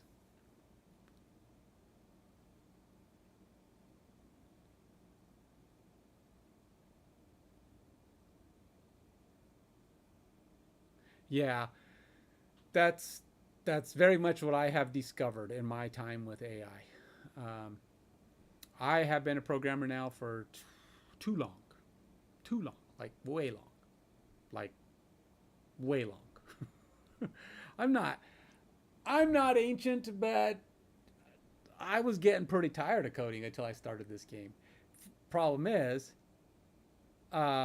if I was coding in things that I'm an expert at, like C Sharp and SQL, that's why I keep mentioning SQL, I could probably do things a lot faster without AI. But to be fair, there are times when some things are just bigger than I want to code myself. And I think if you give AI a decent description of, like, say you want to create a new function, and you can go through and type out a lot of it, but you're going to find, like, I watch guys online that are super fast coders, but they do a lot of forward, backward, forward, backward, forward, backward, because they typo, or they're thinking it as they go, and they can really, they type it out, but there's forward, backward, forward, backward, forward, backward, until it's done. And they might be able to rip up a 50 or 60 line function pretty quick. But AI can probably do it quicker. Unless you type super fast and your brain is always going forward. For me, to me it's easier to give a description of what I want. If it's like a 5-line function that doesn't require analysis, like what I'm doing here, AI can't do. AI would be like, what? By the time I explained what I wanted and how I wanted it to do it, it wouldn't be worth my time. So I'm writing all of these skill functions on my own. They're small. Well, some of them are small. Some of them are pretty big because they take a lot more analysis and logic and stuff. But regardless, it's stuff I have to do. But there are things that I could go in and say, look, I need a function that does blah blah blah blah blah blah blah blah blah blah blah blah blah. AI can whip that thing out for me, and it'll be perfectly functional because it's a single function, it's a single task, single items. AI is great. AI starts getting a little bit more weird. Like, for example, one of the things I've been doing, which AI has saved me piles of time on, and I would not want to type this on my own, even if I was an expert at Go, and that is creating a new microservice. It's not about what the microservice does, but just plugging it in and setting it up. So, look, currently I have 11 microservices in my Go system here. So I have the geez, I got a lot of them. Okay, so I got the authentication microservice, coach, game plan, gateway, leagues, playbook, players, play skills, simulators, streamer, system initialization, and user accounts. These are all of my services. Go is my backend. It's the backend microservices that the games, all the front ends are going to use. And it's also going to be the source of how I play multiplayer, how you can play with multiple people, because all the game data runs through the services, through the backend. And then the backend generates, runs, and kicks out to the whoever's running whatever code call. So yeah, it's the backend services for the game. Everything runs in the back end except for the UI. The UI is the front end, so whatever my UI system is going to be. And then they just keep making calls for data back to the back end. So anyway, I have 11 microservices. If I create a new one, which I will probably have to do because I'm already thinking of ways. I've already created a couple new ones in the last month or two. What the microservices individually will be, if I want to create a new one, I pick the one that I think is the best formatted microservice, the way I like it. And then I'll tell AI, look, I need a new microservice set up and plugged in to my gateway for whatever purpose. It needs to mimic exactly the same setup as the microservice, whatever. Like if I want to have it emulate the streamer microservice. And then it does a great job at mimicking the previous one. And it renames everything. I say this is what it's called. It goes through and puts all the right names in. It puts in the gRPC headers. It sets up the main and the service and the types and all the parts I need. Everything. It puts it all together. It creates the proto files I need to set up those originating types. And it puts in the initial calls into the gateway service. that for me to set that up is like I forgot what I counted before, but it's well over 20 files, or I don't know, maybe 15 to 20 files, just to set it up and get everything plugged in. And well, let's see, it's probably more like 10 files, but like 20 or 25 different functions that need to be plugged in: the calls, the acceptance, all that stuff. And having AI model it and build all those parts, it just saves me so much time. It would take me a week to get a service going that was fully. I can do it in 10 minutes now. So it's really, really cool.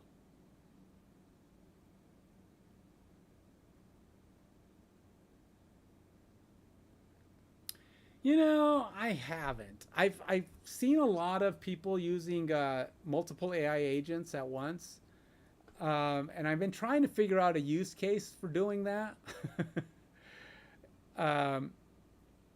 The closest I've come to having multiple AI agents or AI things going on at once is creating two different applications at once. Like for a while there, I was working on my ClickUp link. See, I use ClickUp as my project manager. I don't know if you see here, all of these links here, these are ClickUp tasks. So I built this app called ClickUp Link, and it connects to ClickUp. It allows me to implement brand new tasks right here in my code. I put them in the state that I need them in, and it tells me where I'm at, whether I've got them done or complete. So whenever I create a new item, I can just drop a new ClickUp. Oh wait, this is supposed to be QB. I gotta change the name of this. QB skills. Set. QB skills. Okay. So it allows me to also say, you know, what all I want my task to do. So now I don't even have to go to ClickUp most of the time, but if I want to, I can click on this little link. It'll take me to the task, and I can put extra details in beyond just the breadcrumbs you see here.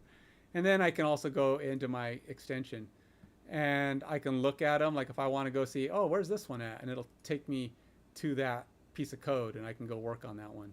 You know, that one's in test, but that one's ready for development. So I'll go back over there, and it'll take me, and I can work on this item.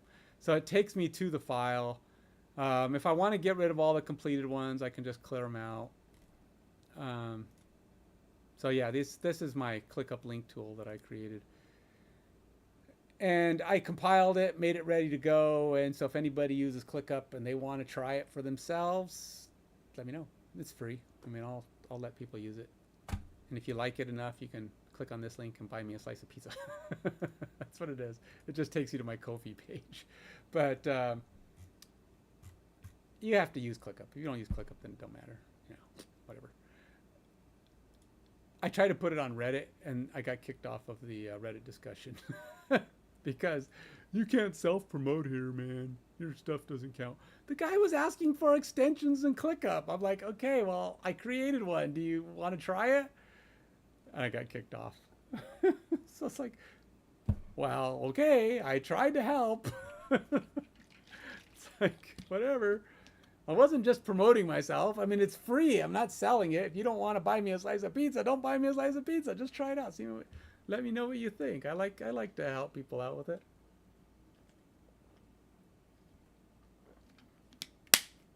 But anyway, whatever. C'est la vie.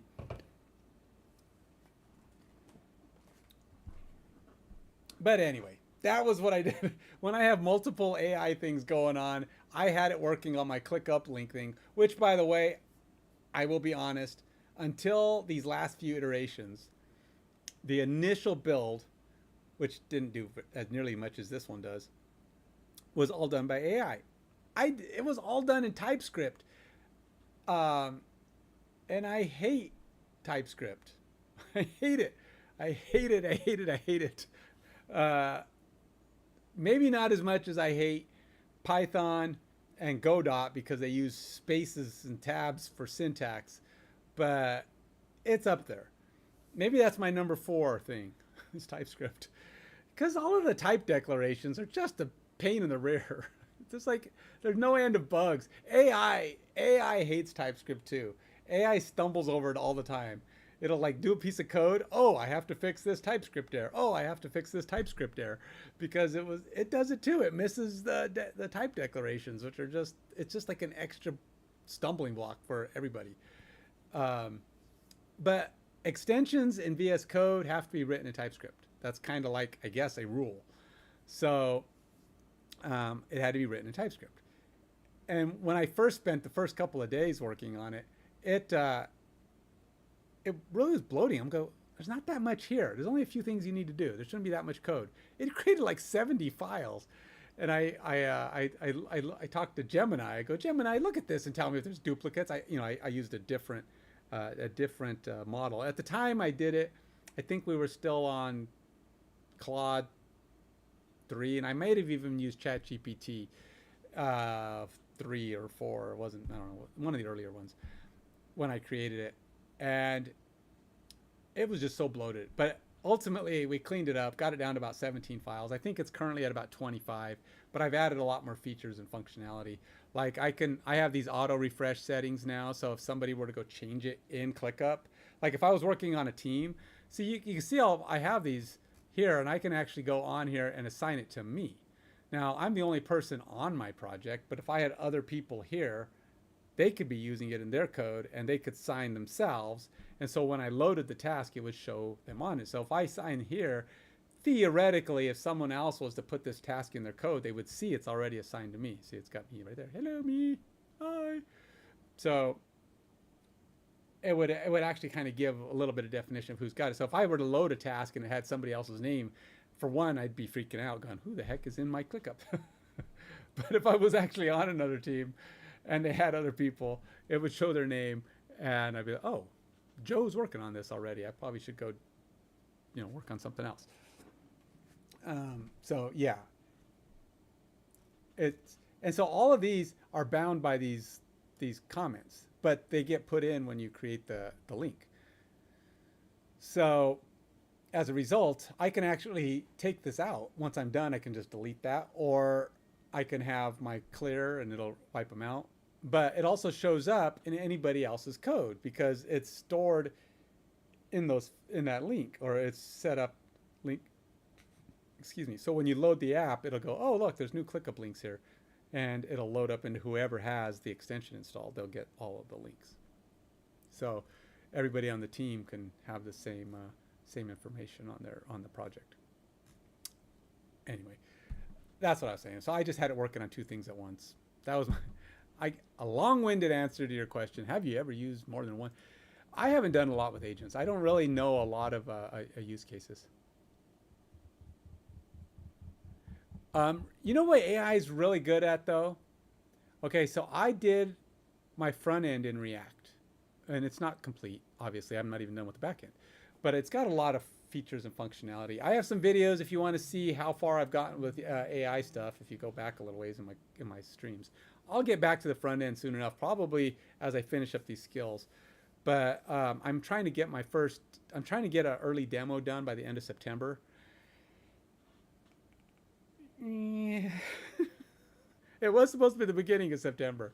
And now it's looking like late September. It might actually be October or November. I don't know. I'm hoping I'm sticking with the September goal. But there's a lot of, it's like I've got a lot of the front end parts necessary. I got a lot of the back end parts necessary. And they're slowly I'm getting close to being able to plug them all together and make things run. And then once I get all those together, I got to make sure, everything, the full end-to-end process is from creating a team to running a game.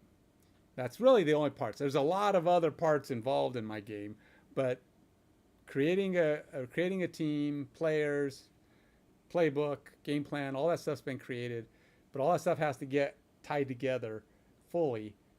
And I got to get to the point where I can kick off a game and have players moving on the field. Now, they're going to be moving on the field and they're not going to be doing any animations. They're just going to be sliding around on the field. I'm just going to be relocating them, at least at first, during this early stages.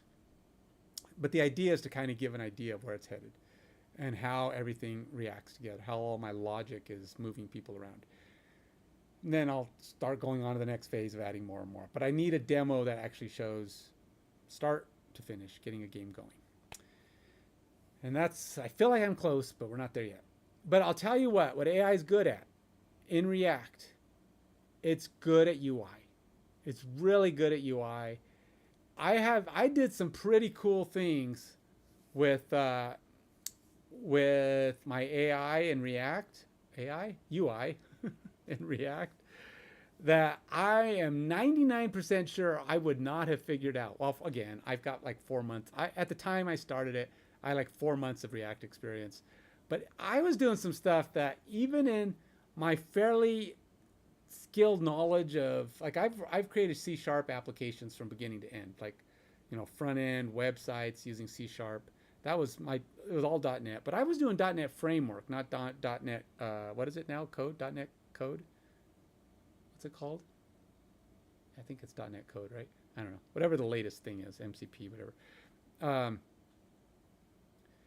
And I was creating all these apps using that, but this is some cool stuff. All right, so for example, one of the cool things I generated is I have it set up to, I said, look, I need it to look like this, kind of a play field. I need to be able to put formations. I created formations in my backend code, positions of where all the players are going to sit. And I said, I need to render these on this field in a grid. I want to use a grid format, not positional or relational to the field, because it could change dimensions, because I might cut off parts of it just to show the field. So I said it needs to be grid so that I can say this many cells. So no matter where I put it, it'll just fit the field, because my grid will always be relational to the size of the field. So I go, all right, we're going to go ahead, and I said I need it to be in grid format. I need to be able to put these formations in. I need you to lay them out. And then I said, okay, I need to be able, whenever I click on it, for it to draw lines. If I click on one of these positions, it would draw a line from that position to the next point that I click. So I had it drawing routes. And then when I was all done creating the play, I said, all right, so every time I click, I could go, it would log the route. And I could also have it set, I needed to put in these other values, like what do you do at that point in the route? Do you do a cut? Do you do a hook? Do you try to block? Whatever, whatever you're going to do there, there'll be any one of a number of possible actions that you could do at any point in the route. And I would go through and I could click and set it up, and it would identify and link them all to those players, what they're supposed to do. And it became my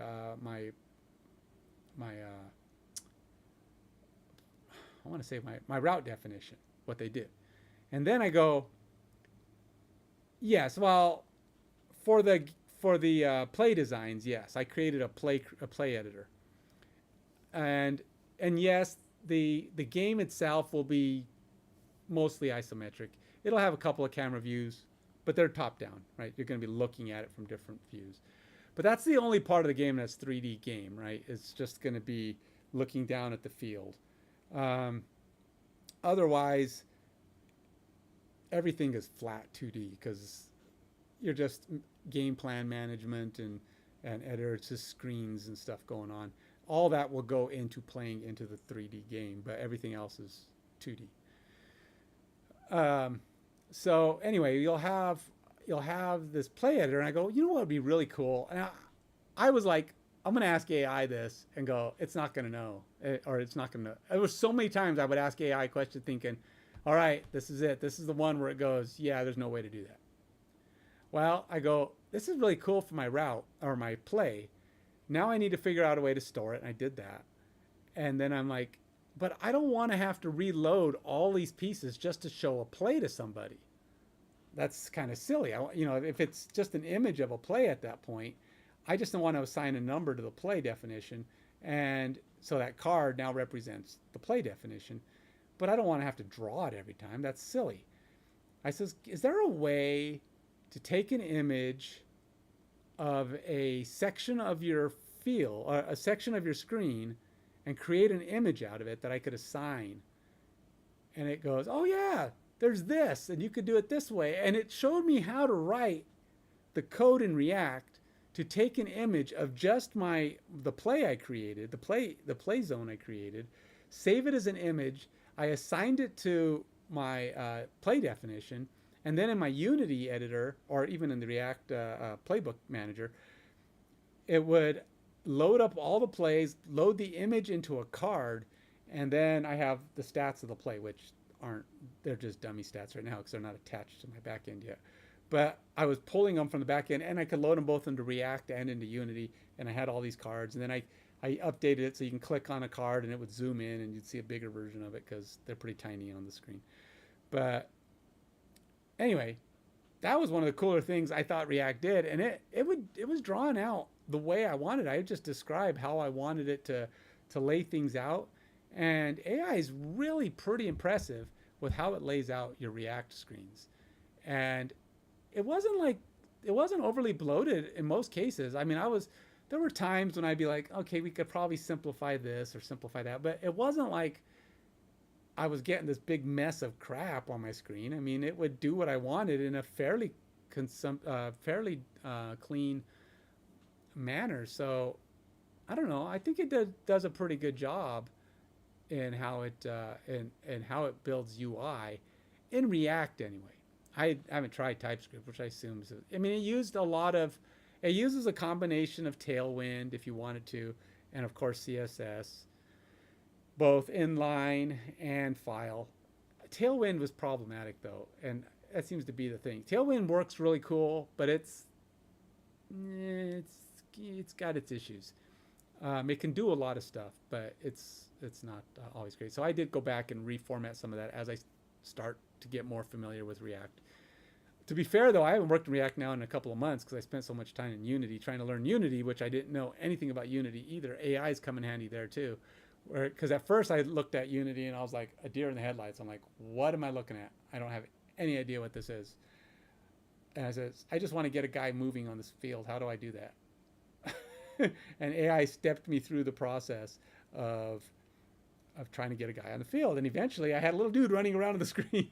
I had a 3D guy I created an image, went to an online AI modeler, gave me a rough model of a guy. It looked pretty cool. It's one of the lizards. The lizards are one of the teams that I have. I put the guy on the field, and then I put a little football on the field. I didn't actually pick it up or anything, but I just had it sitting there. And then I said, all right, I want to move this guy. And it gave me the code, and I kind of started putting it in. And it started to make Unity click for me. And it started to kind of put things in place and show me how things go. And I was like, this won't be so bad because at least it's C#, which I kind of understand the syntax of C#. Yes, it's using modern C#, but like I said, my knowledge, although it's fairly vast, is mostly framework. And but I don't think it's that different. It's syntax and a little bit of file formation. I don't think it's that big of a difference. Problem is, when you go look for a job, see, I've been out of work now for over a year. Now going on, oh my gosh, is it going on 18 months? Scary. Anyway, I've been trying to find a job for a long time, or at least I was. I still look, but I only apply for jobs every couple of weeks and stuff, which probably not as often as I should anymore. I find the ones that people will send me a job option and I'll say, oh cool, and I'll sign up. I go to Indeed, see what's out there, apply for a few things. Generally, I'm not getting a bunch of bites. I don't know why. People hate me. I don't know. My resume used to get me a lot of bites. I don't know what it was. I was great. I would get out there. People call me all the time. I'd be getting job offers and job things, and I had no trouble getting jobs. But now it's here in the U.S., getting a job is very difficult as a developer. Very, very, very difficult. I know you might still be out there, Nintendo. I don't know if you are, but you said you're going back to college for software dev, and I don't want to be a pessimist, but it's a rough place to be right now, being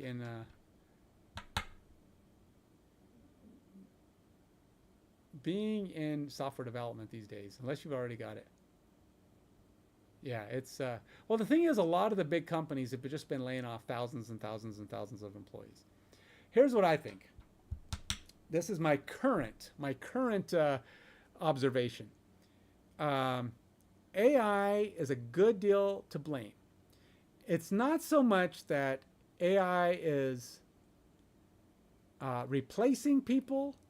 It's just making them less needed. It's kind of like the best developers still keep their jobs, right? I mean, the top of the line guys that companies need are generally still being able to stay employed.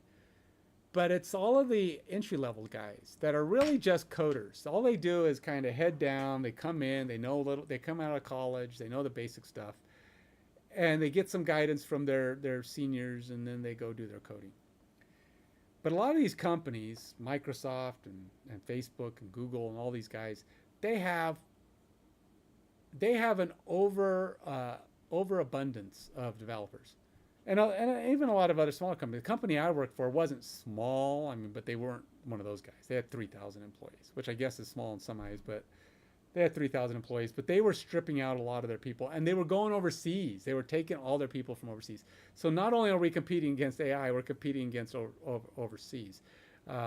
Offshore development, and that's because they're cheaper too. So not only are they getting cheaper people, they just don't need as many because AI is doing both. AI is coming in and taking the jobs of small new users. And then you go look for work, right?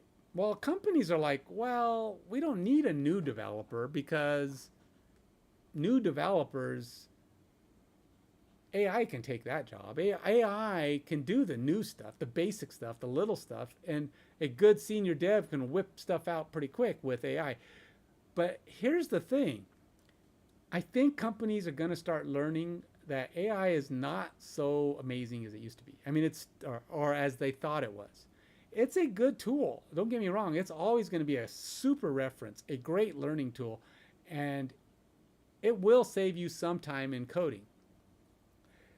But it's not the job killer that I think everybody thought it was, because it's really pretty stupid. If you've got a huge code base, a big company with a big code base, your AI is going to struggle, and it's going to create a lot. It's almost going to create as many problems as it solves. It's going to help you with some stuff, but trip in other stuff. You got to learn to. It's kind of like a horse. You put the horse visors on when they're racing. It's the same thing with AI. You can't let the AI see. It's almost like you want it to know what your app does, but really you need to tell it specifically what you want it to do at that moment and cut off the rest.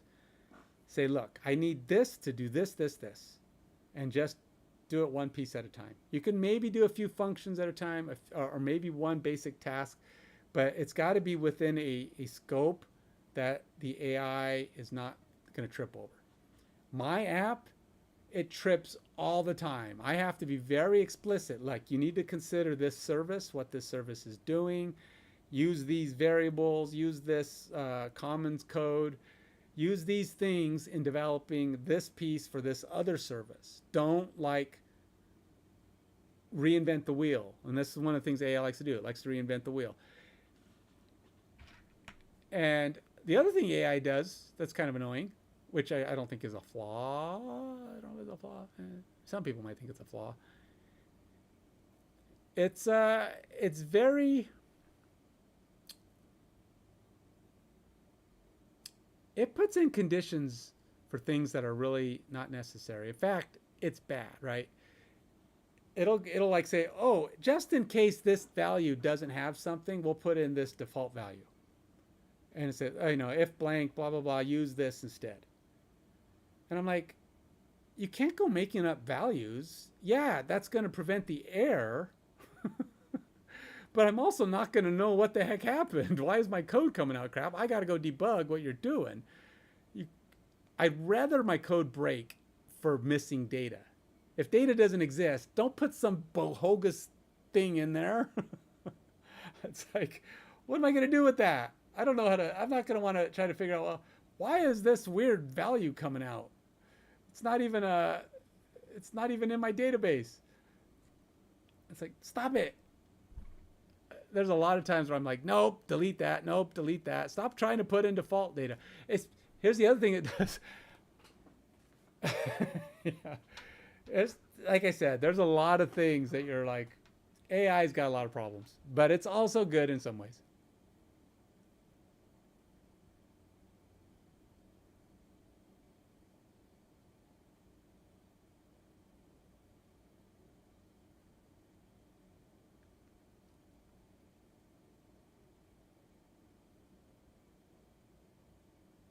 Yeah. Yeah. See, that's what I'm saying. We are expensive. It's not that we're expensive because we're greedy. No, really, it's not. I've actually been looking for jobs at entry level positions. I can't get entry level positions because in the world of development now, there is no such thing as an entry level position. There's entry level pay, but they don't want entry level people. They just means they don't want to pay you for what you know. So they said, well, AI's got this area covered, so we want people that can do this, but we only want to pay you this. So the senior developers don't want to do that stuff, but if you can't get a job, you're like, okay. And then you go to these jobs and they're like, we want 5 years of this, 5 years of this, 5 years of this, 5 years of that, 5 years of this. And I'm like, are there really people with 5 years of all that stuff? I mean, everybody's tech stack is different. Where are you finding people that know everything? It's like, I feel like I'm pretty good at learning stuff. I can figure things out. Look, I'm working with a bunch of languages I haven't worked with before, and I'm doing a pretty good job with them, I think. But, it's 1 year of experience of my specific tech stack. Unity, Go, React, Mongo database. And then, of course, I'm using Docker and GitHub. And what other? I'm using ngrok. I'm using ngrok to deploy some of my public-facing stuff. But those are kind of my tech stack, right? That's what I'm working with. Not my IDEs and whatever tools are in there, but you go to some of these other companies, and if I look for Go, for one, they all want more than 1 year of Go, which I haven't even hit a year yet because December would be a year, so I'm not even 3/4 of a year. But they want 5 years of Go, and then they want something like maybe they want Angular, or maybe they want C#, or maybe they want React, or maybe they want some other Python, but they all want their own little special stack, and then they want, or maybe they want a tool I've never even heard of, and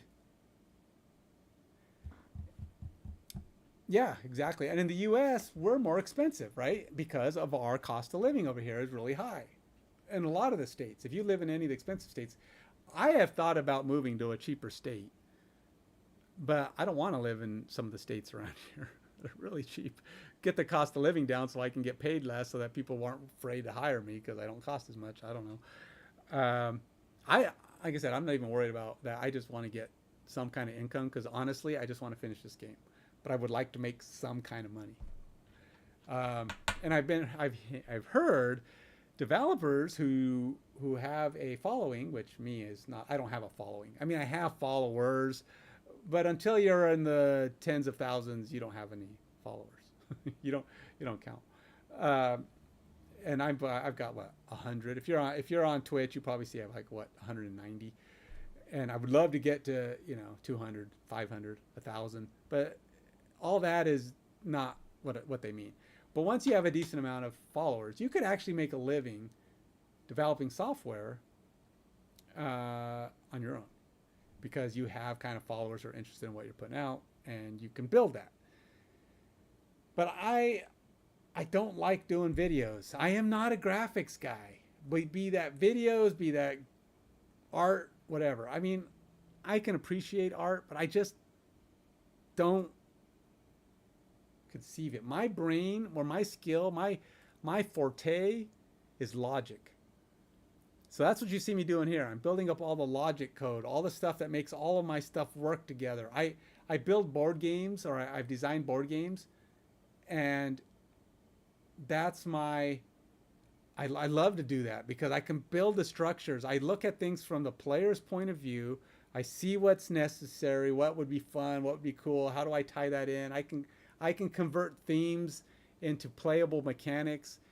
That's all stuff that I love doing. My brain just feeds off of that. And that's just the creative juices really get flowing when I get to start generating the logic and the pieces and how everything interacts and functions.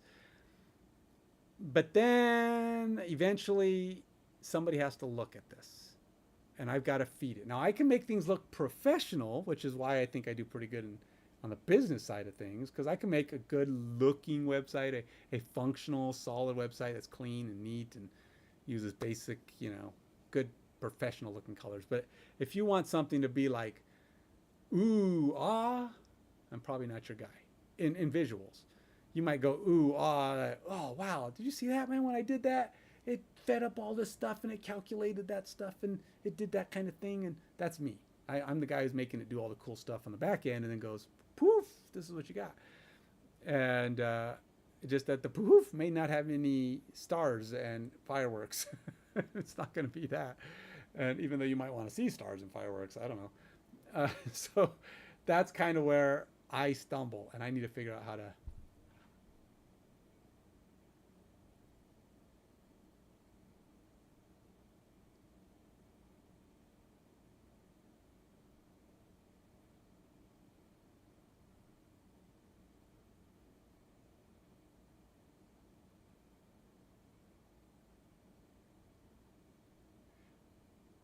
Did you see that?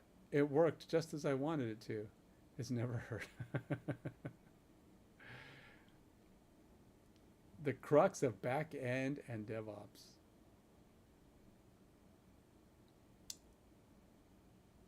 Yeah, well, certainly not on the first try, right? That's kind of that's the first try is never going to go exactly as you plan.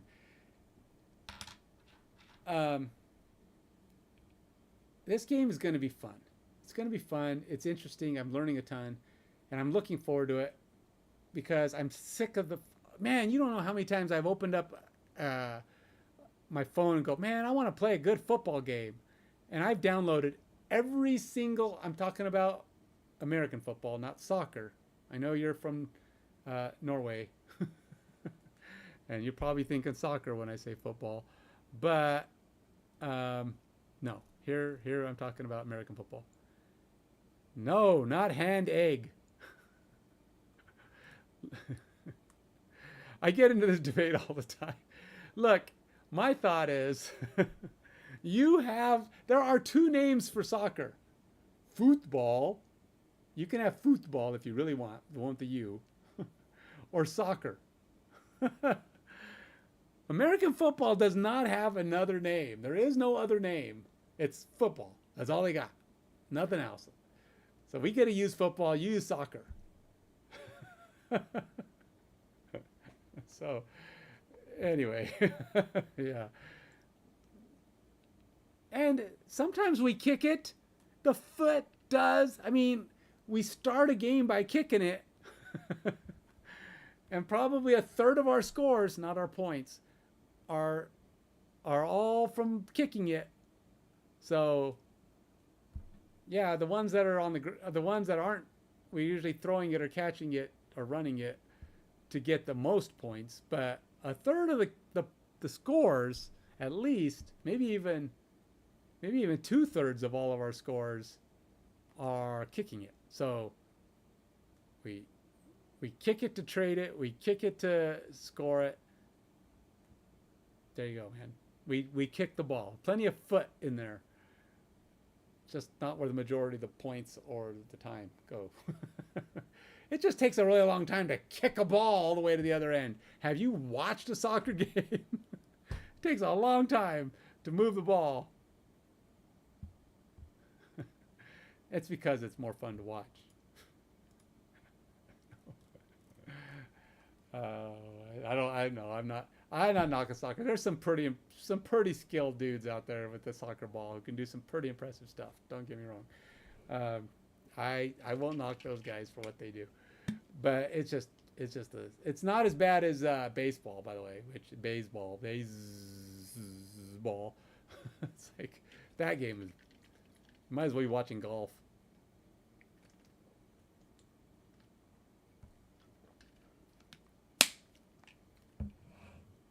But yeah, the biggest problem with baseball is there's no time limit. The game could go on forever. There's nothing stopping a baseball game from going forever, other than the skill of the players.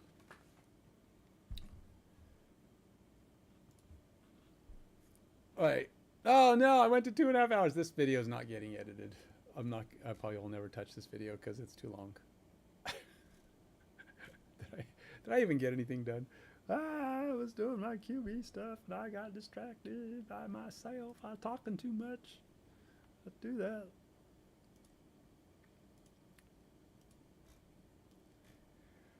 So you never said what languages are you developing your video game in? I don't think you said, right? Are you doing it with .NET and React? I know you said you use .NET and React, but is that your work? Oh, C Sharp. C Sharp video game. Huh. I didn't know there was a lot of people doing C Sharp video games. It's I mean, I know there's okay, so when I decided to do this video game, oh, C Sharp. Oh, okay. It's Unity using C Sharp as back. Okay, okay, okay. And then that would make sense because Unity uses C Sharp. But so when I started this, is because I wanted a good American football game on the phone. I wanted something I could play, and there was a few games, but most of them are pretty bad. Some of them are.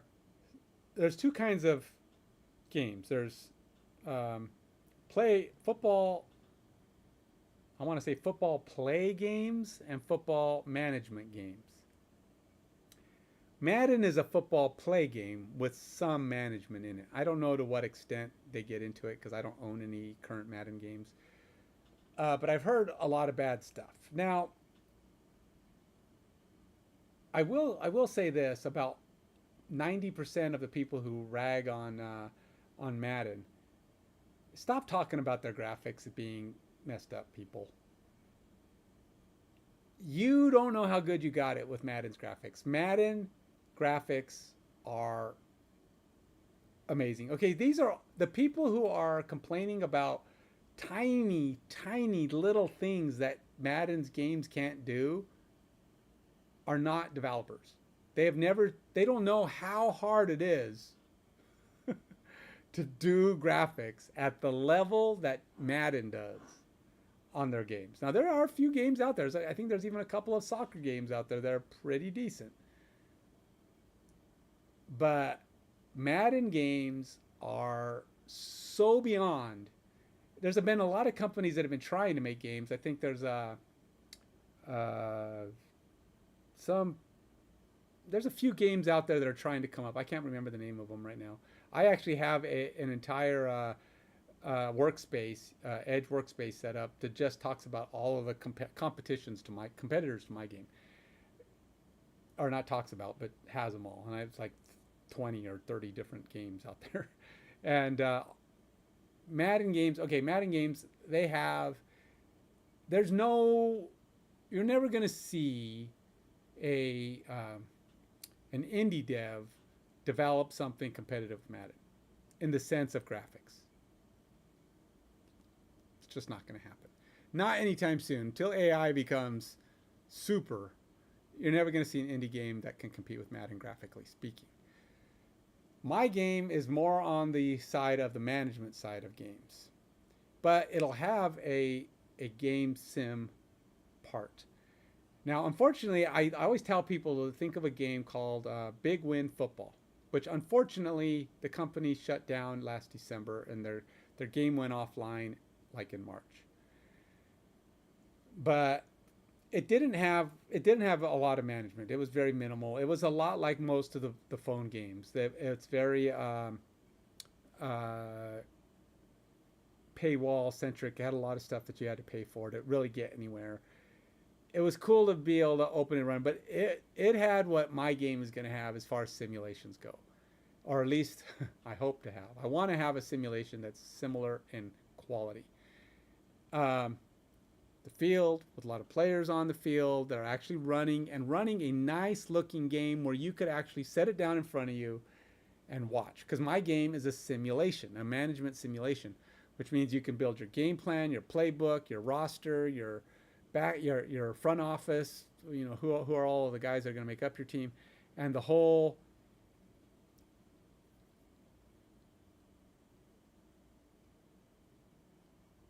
Oh, speaking of academies and soccer, what do you call it? Soccer nomenclature.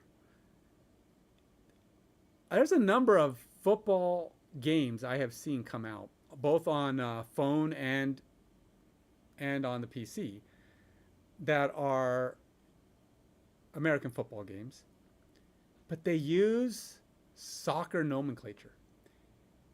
To all of you people out there who aren't from the US, who make American football games, and if you are from the US, go slap yourself right now. But if you aren't from the US, if you aren't from the US, you don't have to do that. I'm just saying, use football, American football terminology. Stop using soccer terminology on American football games. It's really annoying. It's like there's at least, I would probably say at least 5 games, maybe 4, that I can think of in my head that use soccer terminology in a American football game. They talk about pitches and matches and academies, and they don't use any of the terms that are used in football. For one, and friendlies in an American football game. There's no friendlies. Those aren't things. In football, they're not matches. They're games. They're called football games, not football matches. There's no academies.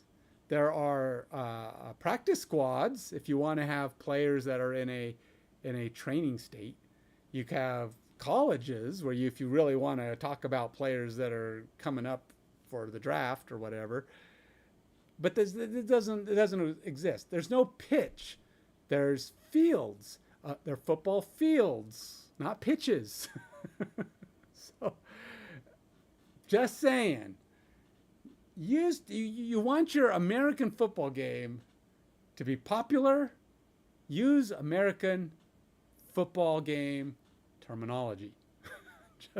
Please. Because nothing turns me off quicker than seeing an American football game using another sport's terminology.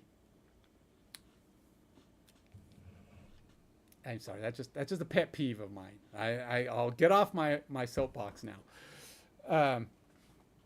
But you're right. Career mode is awesome. Franchise modes are cool. My game will have franchise modes.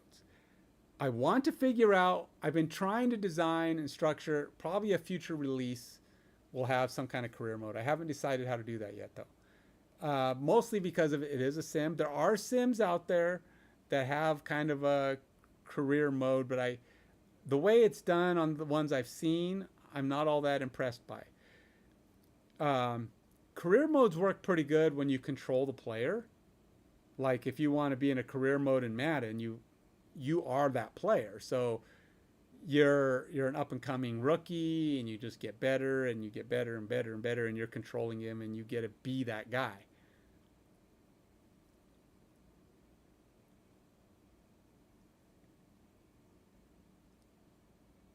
Oh, no, you're right. No, I'm not. I am not knocking the existence of soccer being older. In fact, I looked it up, and soccer was definitely the first one to use the term football. I'm just saying a very viable name came up that works well with soccer. So I'm saying just use it. Just like it works for you guys. Soccer, it's already out there. It's already got a large chunk of people out there using it. Why not just all the rest of you? Soccer was first. Soccer had the name football first. I get it. But in most Spanish-speaking countries, where a lot of the best teams are, they call it football, not football. So at least they're using a Spanish term. And it's a partido de fútbol. Let's see. is a Partido de Fútbol Americano, is what they call it in Mexican countries. But I don't care about that because that's Spanish. And it's because it's a good name. It works great. Americans are very creative.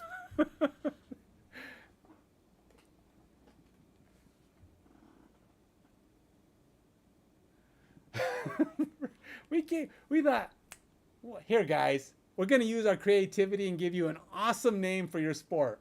Soccer. Go for it. It's all yours. You can have it. Sure. You're welcome. It's free. We won't even charge you for it, for the creative rights. It's all yours. Everybody else out there, just use it.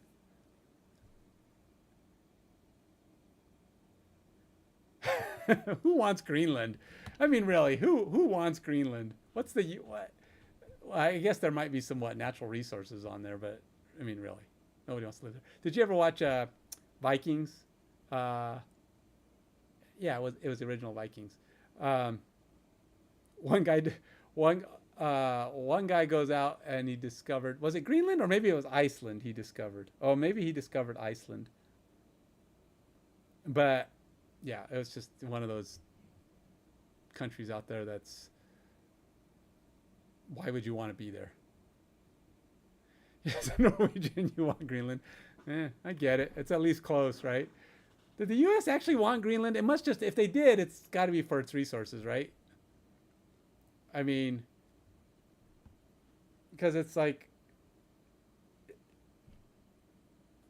yeah, but I mean, it's not what I'm saying is it's not the most habitable place to live. Greenland and Iceland are pretty rough places to live. I mean, they are not for the faint of heart. You don't go live in Greenland and Iceland intentionally without some serious constitution, man. you gotta be pretty tough.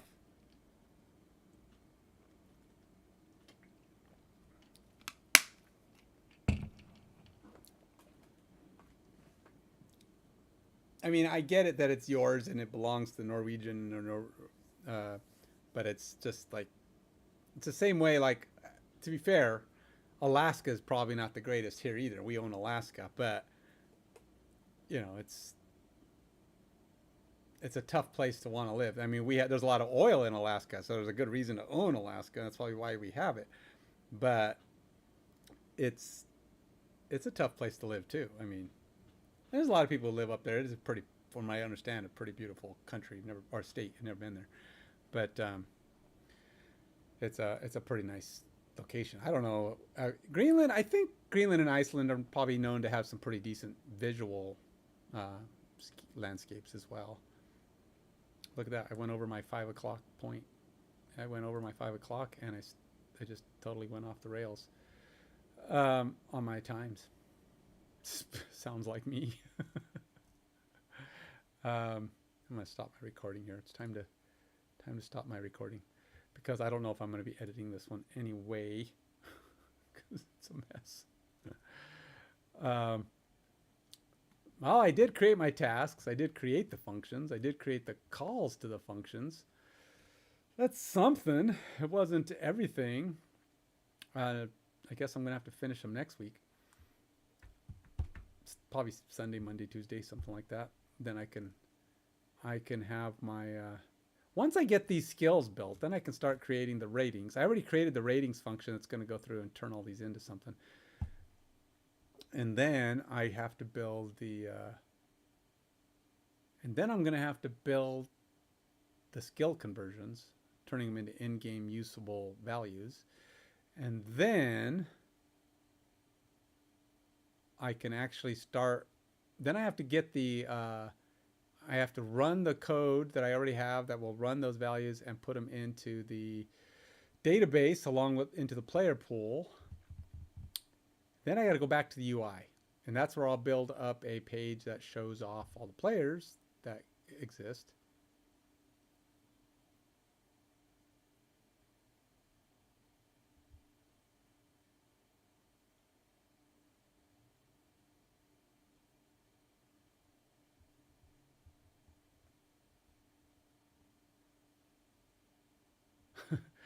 So the first people didn't like the idea of Greenland.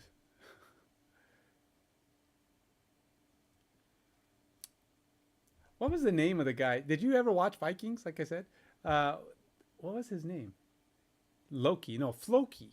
Floki went to Greenland. I think it was Greenland. It was either Greenland or Iceland. He discovered it, and yeah, I liked Vikings. It was good. I've been watching Vikings Valhalla. I don't know if I like it as much. I don't think I like it as much. I'm having a little trouble getting into it. I've only gone a few episodes in. Um, oh, was it Vikings? Yeah. Okay. Or, I'm sorry. Iceland. Yeah, he went there and he settled it, and he was Floki was having a identity crisis. He didn't know what to do with himself, so he went to Iceland, and then he came back and got people to go live with him, and that all went down. That all went to hell.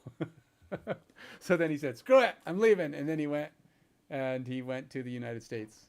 Everybody goes to the United States eventually. Okay, I know. I'm being all American. Sorry about that. It was. Vikings Valhalla it's not that it's bad. I just haven't gotten into the characters yet. I'm not attached to anybody. And honestly, Vikings once Ragnar died. It was Ragnar, right? Yeah, I think it was Ragnar. Yeah. Once he died, I kind of a little bit lost it a little bit with the show. It took me a while to get into his sons. I think it kind of dipped for me. I was having trouble getting into it, but I was able to get into it a little bit more and finish the series because I finally started attaching to the sons being the new characters. It was hard to let go of him because I liked him. To be fair, his last 4 or 5 episodes are pretty depressing anyway. I mean, he wasn't doing anything anymore. He wasn't as cool, but still, he was the guy I was following. You know, it's kind of like the end of the series. So,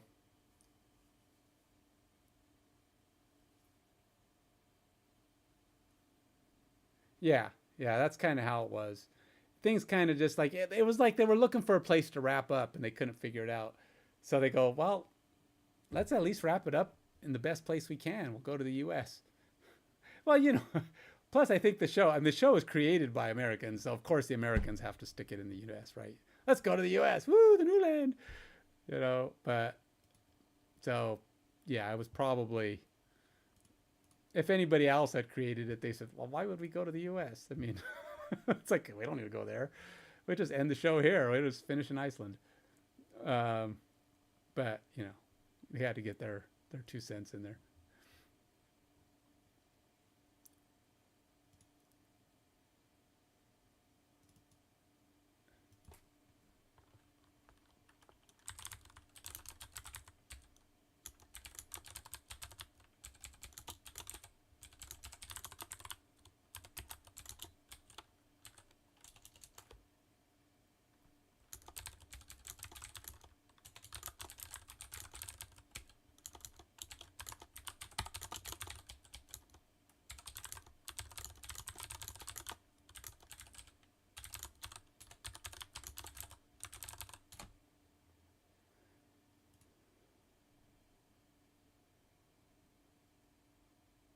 What?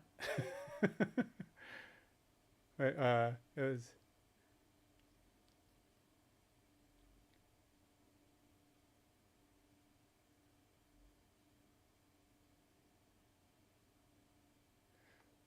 Indians are scary when you shower before going there.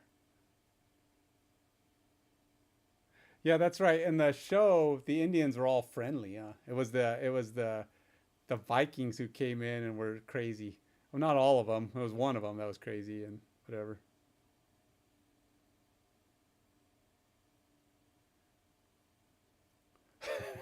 Yeah.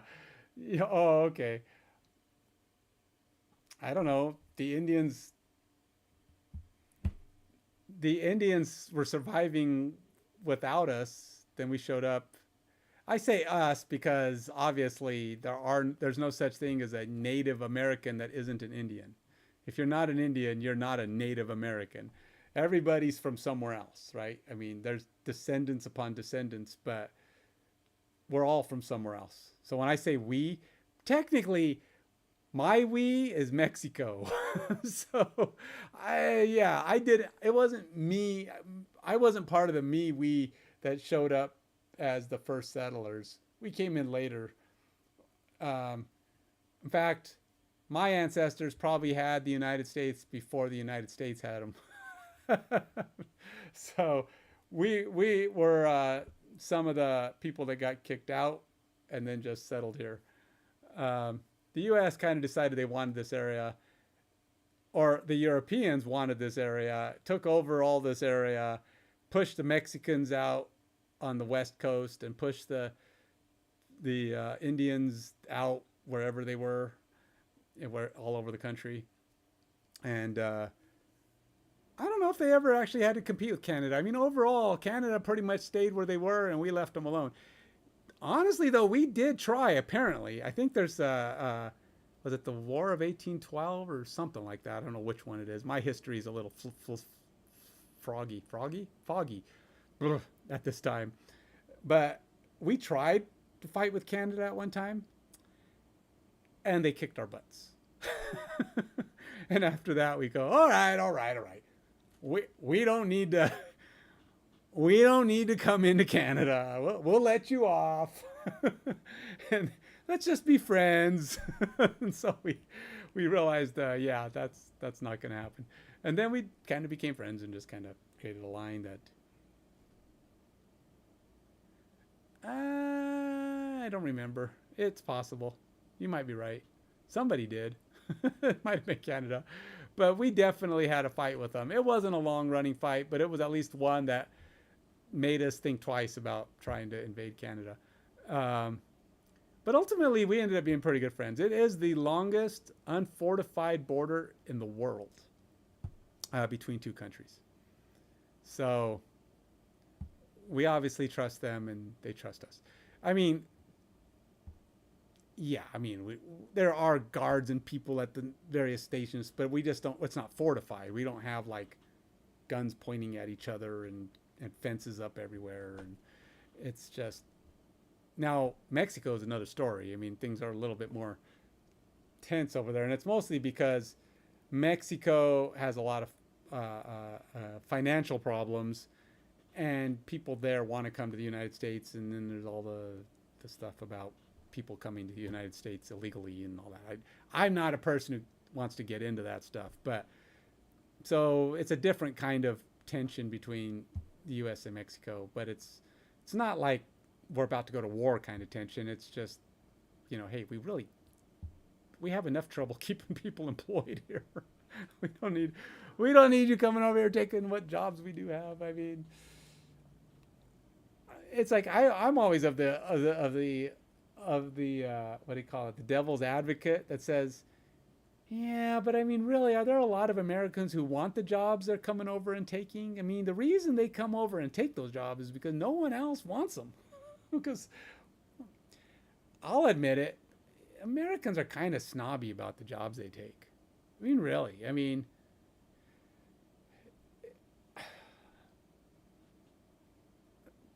I don't want to do some of those jobs. It's like, let them do the jobs. Let them have them. I don't have a problem with it. But I don't know. Yeah, whatever. Whole nother political conversation for a different day and different people.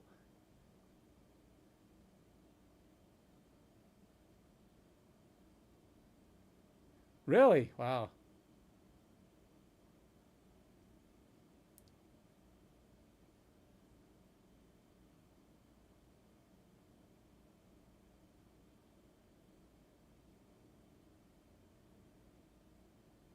Yeah, I mean, I think for them, it's a step up, right? I mean, if they're coming over here to take jobs that are paying a little bit better and they can support their family and they can do more, they're willing to do those jobs. Let them. If I guess if I was one of the people who wanted those jobs, but the thing is, I don't really think I think a lot of people complain about the jobs that are getting taken. They're just looking at it on the concept of they're taking jobs, but they're not really looking at the kind of jobs they're taking. It's not like they're coming up here and taking all of our tech jobs. There's not that many people coming up to the US to take tech jobs because there really aren't that many tech jobs to take at this point, especially. I mean, and plus you have to be pretty skilled. You probably, if you're really that skilled, you're probably getting paid okay in Mexico. If you're that good a tech person and you can live at home, why wouldn't you do that? If you don't come to the United States to take jobs you can already get paid well for in your own country. The problem is there's a lot of jobs that a lot of people who don't get paid well in their own country for doing what jobs they can do, and they come up here to do it. So let them. I mean, whatever. I don't know. There's a whole bunch of debates on that stuff, and I don't know. Whatever. All right, so I'm going to actually put this in here. I shouldn't because I'm beyond my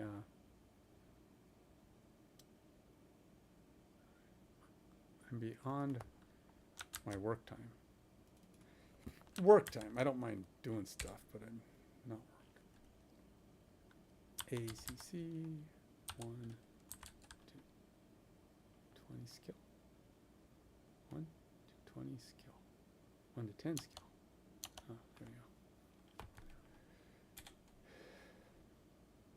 Oh, there we go. All right, I gotta stop. Gotta stop.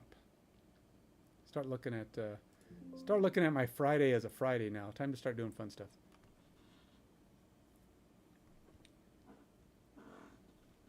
Dude, if it was 1 a.m. when we started this conversation, how are you even awake still?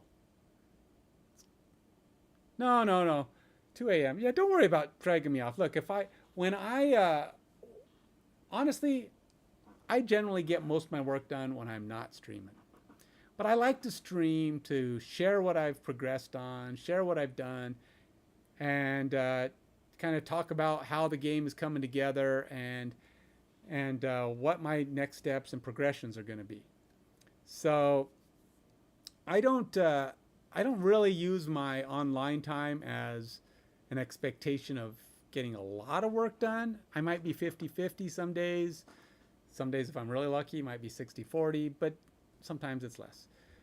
And I don't mind because the whole idea is to kind of just get the idea that I'm building it out there, and if people are interested in it, maybe they'll follow. And if they'll follow, that means I have a chance at maybe, making this into something that can be my job in the future. Now, I'm a long way from that, especially if I don't want to develop my own videos. So there's this guy. He goes by the name Novacode, and I use him because of his time frame of when he started, or at least my understanding. So he did the same thing I did. He started developing his first game with no real coding experience. That's not the same as me. I have a lot of coding experience. I just don't have game coding experience. But he started developing his own game at about the same time I did. And he did the same thing I did, and that's to take on the challenge of a full-on, real, meaty game. Versus what they say, the rule is, if you're going to go into game development, start small. Build something that you can get done in a month or 2 months or something small, 3 months, whatever. Something that you can get done where you see the end of the tunnel, see the light at the end of the tunnel when you're starting. When you enter the tunnel, it's right there. You can see the ending. Don't start a game where the end is nebulous. You go into the black and you're going to be in the black for a while. So that is the way they say to develop games, because that's when you build your skills, right? You learn how to use Unity, you learn how to do all this stuff. You just start getting that sense of success and you've done stuff and you've built something, and you can go, yes, I can do this. And then you slowly build up your endurance to do longer and longer projects. There are a few guys on YouTube that actually only do small games. They'll do 1, 2, 3 games a year, And they only do small stuff. It's little, and they release them, and they make a few bucks or whatever, and they move on to the next thing. But here's the thing. When you're creating, it's like if you've ever ran a marathon.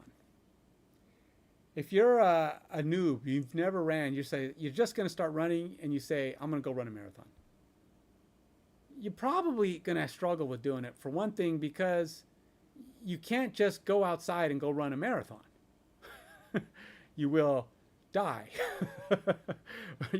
You'll get cramps, you'll get injuries, you'll stop, you probably won't even get to the end. You're probably going to quit after 3 or 4 or 5 miles because you've never done running before. But if you start slow, run a mile or 2, 3, 4, 7, 9, 10, 14, 16, 20, 22. You work your way up, you come down, you go up, you come down, you go up, you get stronger and stronger and stronger. You're going to get a marathon in. You're going to be able to go out and run that 3.5, 4 hours, depending on how fast you end up going, whatever. But whatever your pace is, you're going to be able to get it done because you started small. And the thing is with me, I've already run a marathon. Both literally and figuratively. I've run a bunch of them. But figuratively speaking, I have already developed an app. My last job, I created a report controller for my company. I converted an Access database, which was on its last legs. I mean, it really couldn't handle all the stuff they were throwing at it. They hired me as an Access developer because they wanted me to fix their Access app. And I go in there and I'm like, yeah, this Access, you guys are putting so many objects in here. I reconfigured it. I optimized it. I did what I could. But I'm like, you got to get off of Access. You're throwing too much at it. And they said, well, we want to go to SQL eventually. And I go, well, can I try to see if I can get something started at least? Can I get an idea of what it's going to take? And he goes, sure, whatever. He let me spend a week or two on it. And I created a prototype where I basically said, okay, I can convert these reports into SQL and kind of get them to do what they're doing, what's being done. Because there was a lot of other code going on that was managing these reports and doing special things. And I needed to get that pieces over to this application. And I go, all right, let's do this. And my manager goes, well, how much time would it take to get this fully functional so we can import all of our reports? And I go, it's a big project. I could probably do it in a little over a year. I would probably say, I don't know. I said about a year. It was like 12, 13 months when I finally was able to say, yeah, we can start importing reports. And I was on target. He let me do it under the radar because we had to do these, you have all these projects that if you want to let the company know you're doing it, you have to put it into the queue and they do all this. He just said he's going to let me do it and it had to be underneath. And so I told him I could do it in this amount of time. And I said, all right. He let me try. I got it done. I learned how to use SQL. I didn't know SQL at the time, at least not that well. And it ended up being basically a SQL application. I mean, it had a bunch of SQL code with C# front end, or a C# web front end, and an access. In order to convert reports and put them into SQL Server, SSRS, you have to use this.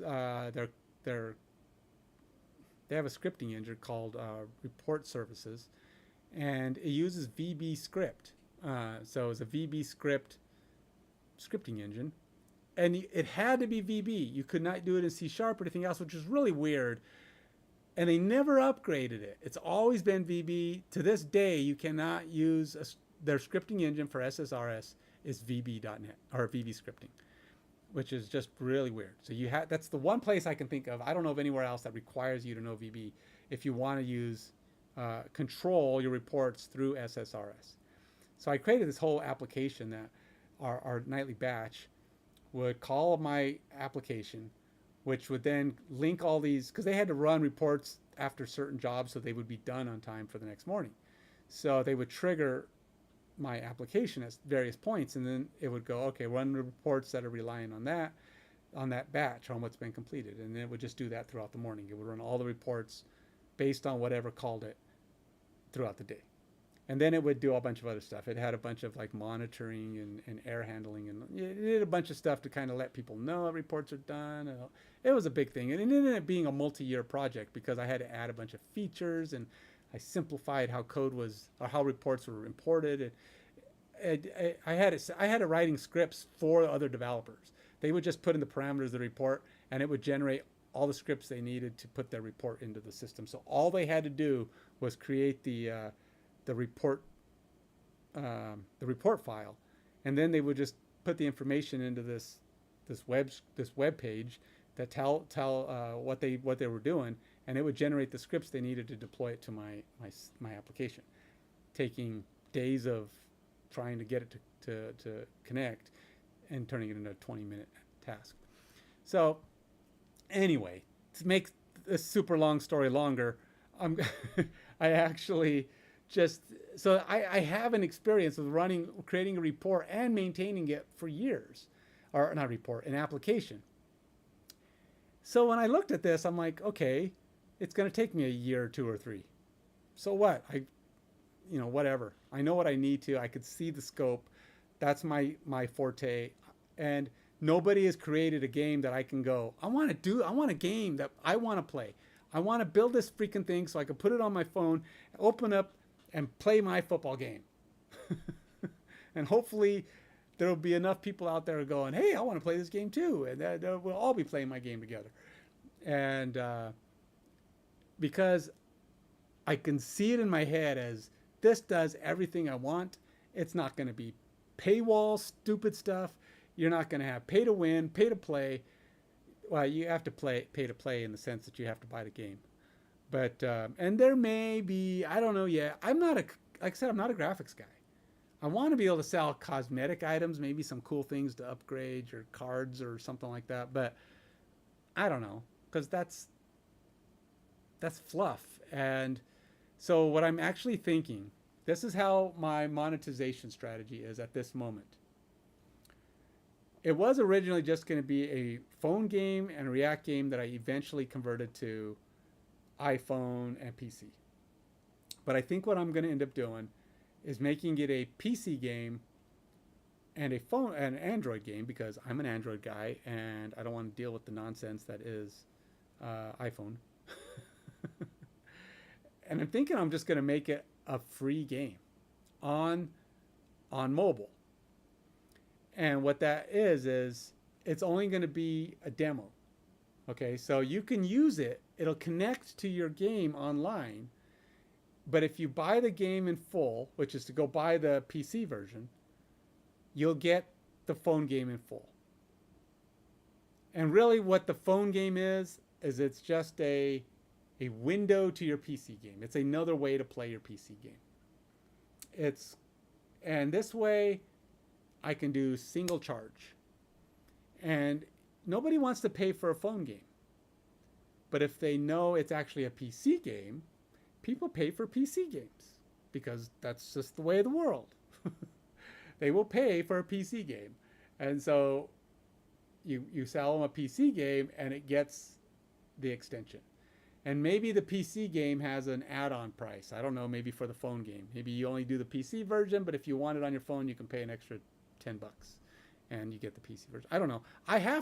Honestly, I don't want to nickel and dime people, but I also need to make money on it. So I would rather have just flat charges for the features that you get. So really the thing, buy the game, maybe buy the phone access. Maybe you can buy the one you want. Maybe you only want it for iPhone or you want it for Android. You buy it for that. Maybe, I don't even know. I don't know if the React version, I haven't even decided what I'm going to do with that. Right now, it's only got the play editor in and a lot of tools, but I'm like, is that even worth, do I want to just do maybe I just do a web version and a phone version? Nah, I don't know. I don't think I'm going to do that. I haven't decided, but it's coming out cool, so we'll see how much work. That's why I've been spending more time in Unity, because I haven't decided how the web version fits into all this. I guess the advantage is it might be like a low graphics version of the game that you don't need to install anywhere. You can just get onto any computer and load it up and log in, which you can't do with a PC version. So maybe that's the advantage to having a web version. It's lower graphics, but you can do a lot of the stuff that you would do on the PC version. Maybe not everything, but maybe that's an idea. You know, you can have it so that you can play it anywhere, because that's the advantage of a web version, right? As long as a React website can work on whatever you're working on. And then the other thing is you can buy multiple teams. Like say you have one team and you're building up your collections, but you want to build up more of your collection and show off these other cards. Yeah, but the thing is, they're never going to be as graphically powerful as doing it on a engine. So yeah, I know you could do that, but for one, I think I can do more because React's got some weird stuff that I am not I think can be defeated by actual install, game engine install. One, game engines look nicer. They just, the game itself could be better, more graphically cool than I think I can make the web view. I think performance wise, it's probably going to be a little faster, a little bit better. And that's why I'm thinking if I can reasonably accomplish a lower graphics version in the web, it might just be another option for people. It probably won't have a phone version. Okay, so here's one of the things about a lot of phone apps, phone games, phone stuff. They don't work very well on a fold.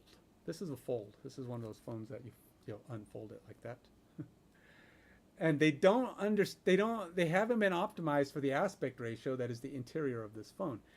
A few games do, but a lot of them, it's like you'll go to a menu and like the bottom part is cut off.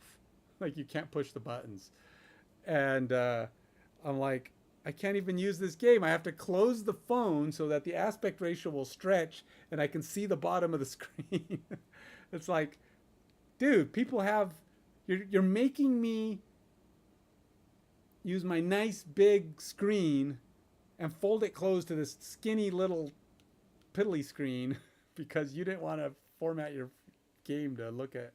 So I'm actually designing my Unity layout to work on a fold and be smart enough to be able to fit on both. Like Marvel Snap. Marvel Snap does a great job of working on both parts. I don't have any problems working with Marvel Snap. But almost every other game I played, there are screens and things you're doing that aren't showing on the screen because it doesn't work in the aspect ratio of the phone. So, yeah.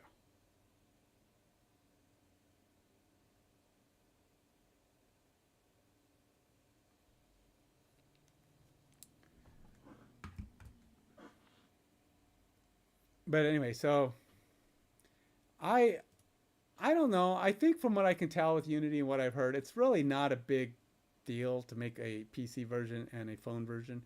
I just don't want to mess with the mess that is phone monetization, because nobody wants to pay for phone games. You can't sell a phone game. There are people who do it. There are games out there that have a phone game option, but if I sell a phone game,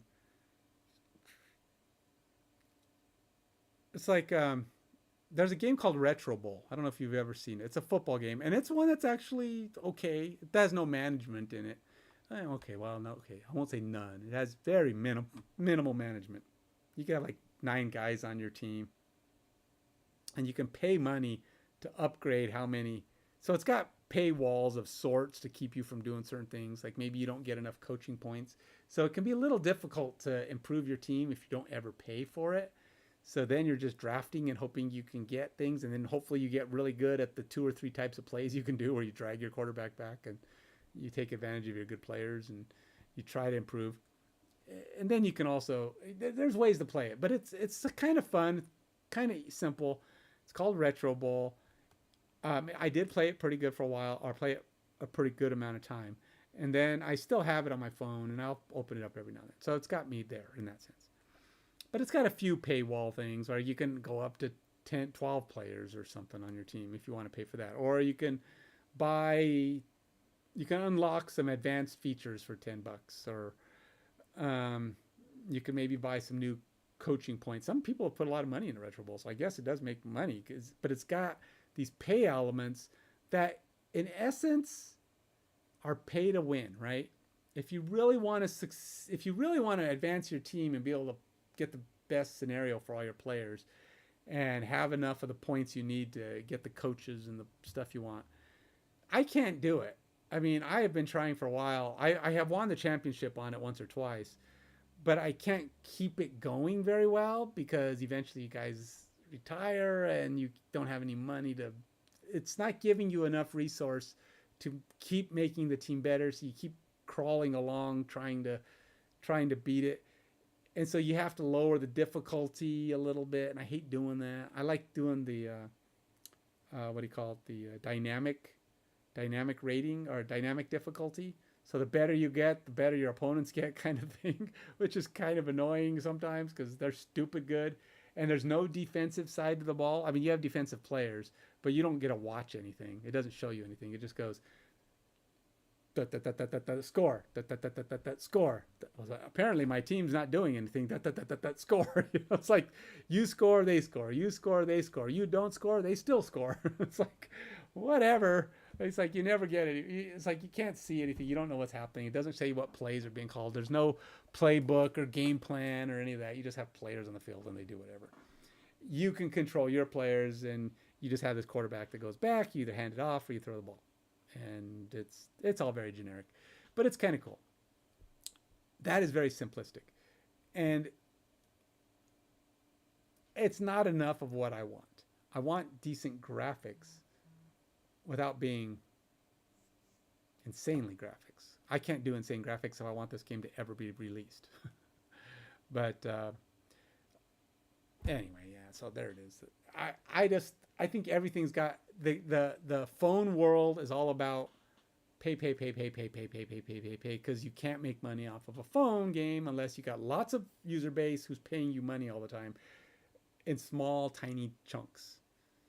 You know, you got $1 for this, $5 for that, $20 for this, and every now and then, you know, Marvel Snap, if you've ever played it, has $100 options. And it's like, oh, you get 5,000 of these coins and 5,000 of those coins, and you get this one card that'll come out again next year, maybe, but you'll have to have 10,000 whatever coin, 10,000 whatever to buy it. It's just a variant, but because they don't sell cards, which is good, they sell variants of cards. What that means is you're getting cosmetic upgrades, but Marvel Snap it's a tricky way that they do it. You feel like you feel like you're only buying cosmetic upgrades, but in reality, those variants you get from the Marvel Snap variants, they're easier to upgrade. And it being easier to upgrade means you can move up the collection track more. If you can move up the collection track more, you get cards more frequently, which means you get more variety to play the decks you want that might be more winning type decks. So in a sense, it's they kind of hide a little bit of play to win mechanic in all those variants. I think it's pretty well done. It's a cool trick, and it takes some very smart people to put that in there and kind of make that work in a way that people think they're only buying cosmetic upgrades, but they're really getting a little bit of enhancements as well.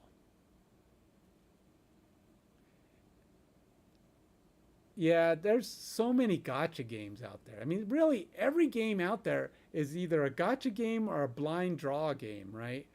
And gachas are kind of blind draw too, right? Because you click on a whatever it is to get you a new character, and brrr, boo, this is who you got. Oh man, I already got him. Or brrr, boo, that guy's crap. I don't want him. Unless you're brand new, every character is cool until you realize that they're not. But yeah, you're right. You have a good one, man. Take it easy. I got to get off too. I got to go eat some dinner, or at least go order a pizza. Maybe I'll go order a pizza, and then I'll come back and do something else. I might do my maybe I'll do something cool on my gaming Superman or something. I don't know what I'm gonna do. All right, what the heck is going on here? You have a good one. Till next time, everybody who's on there still, who's checked out my stream, thank you very much. Subscribe.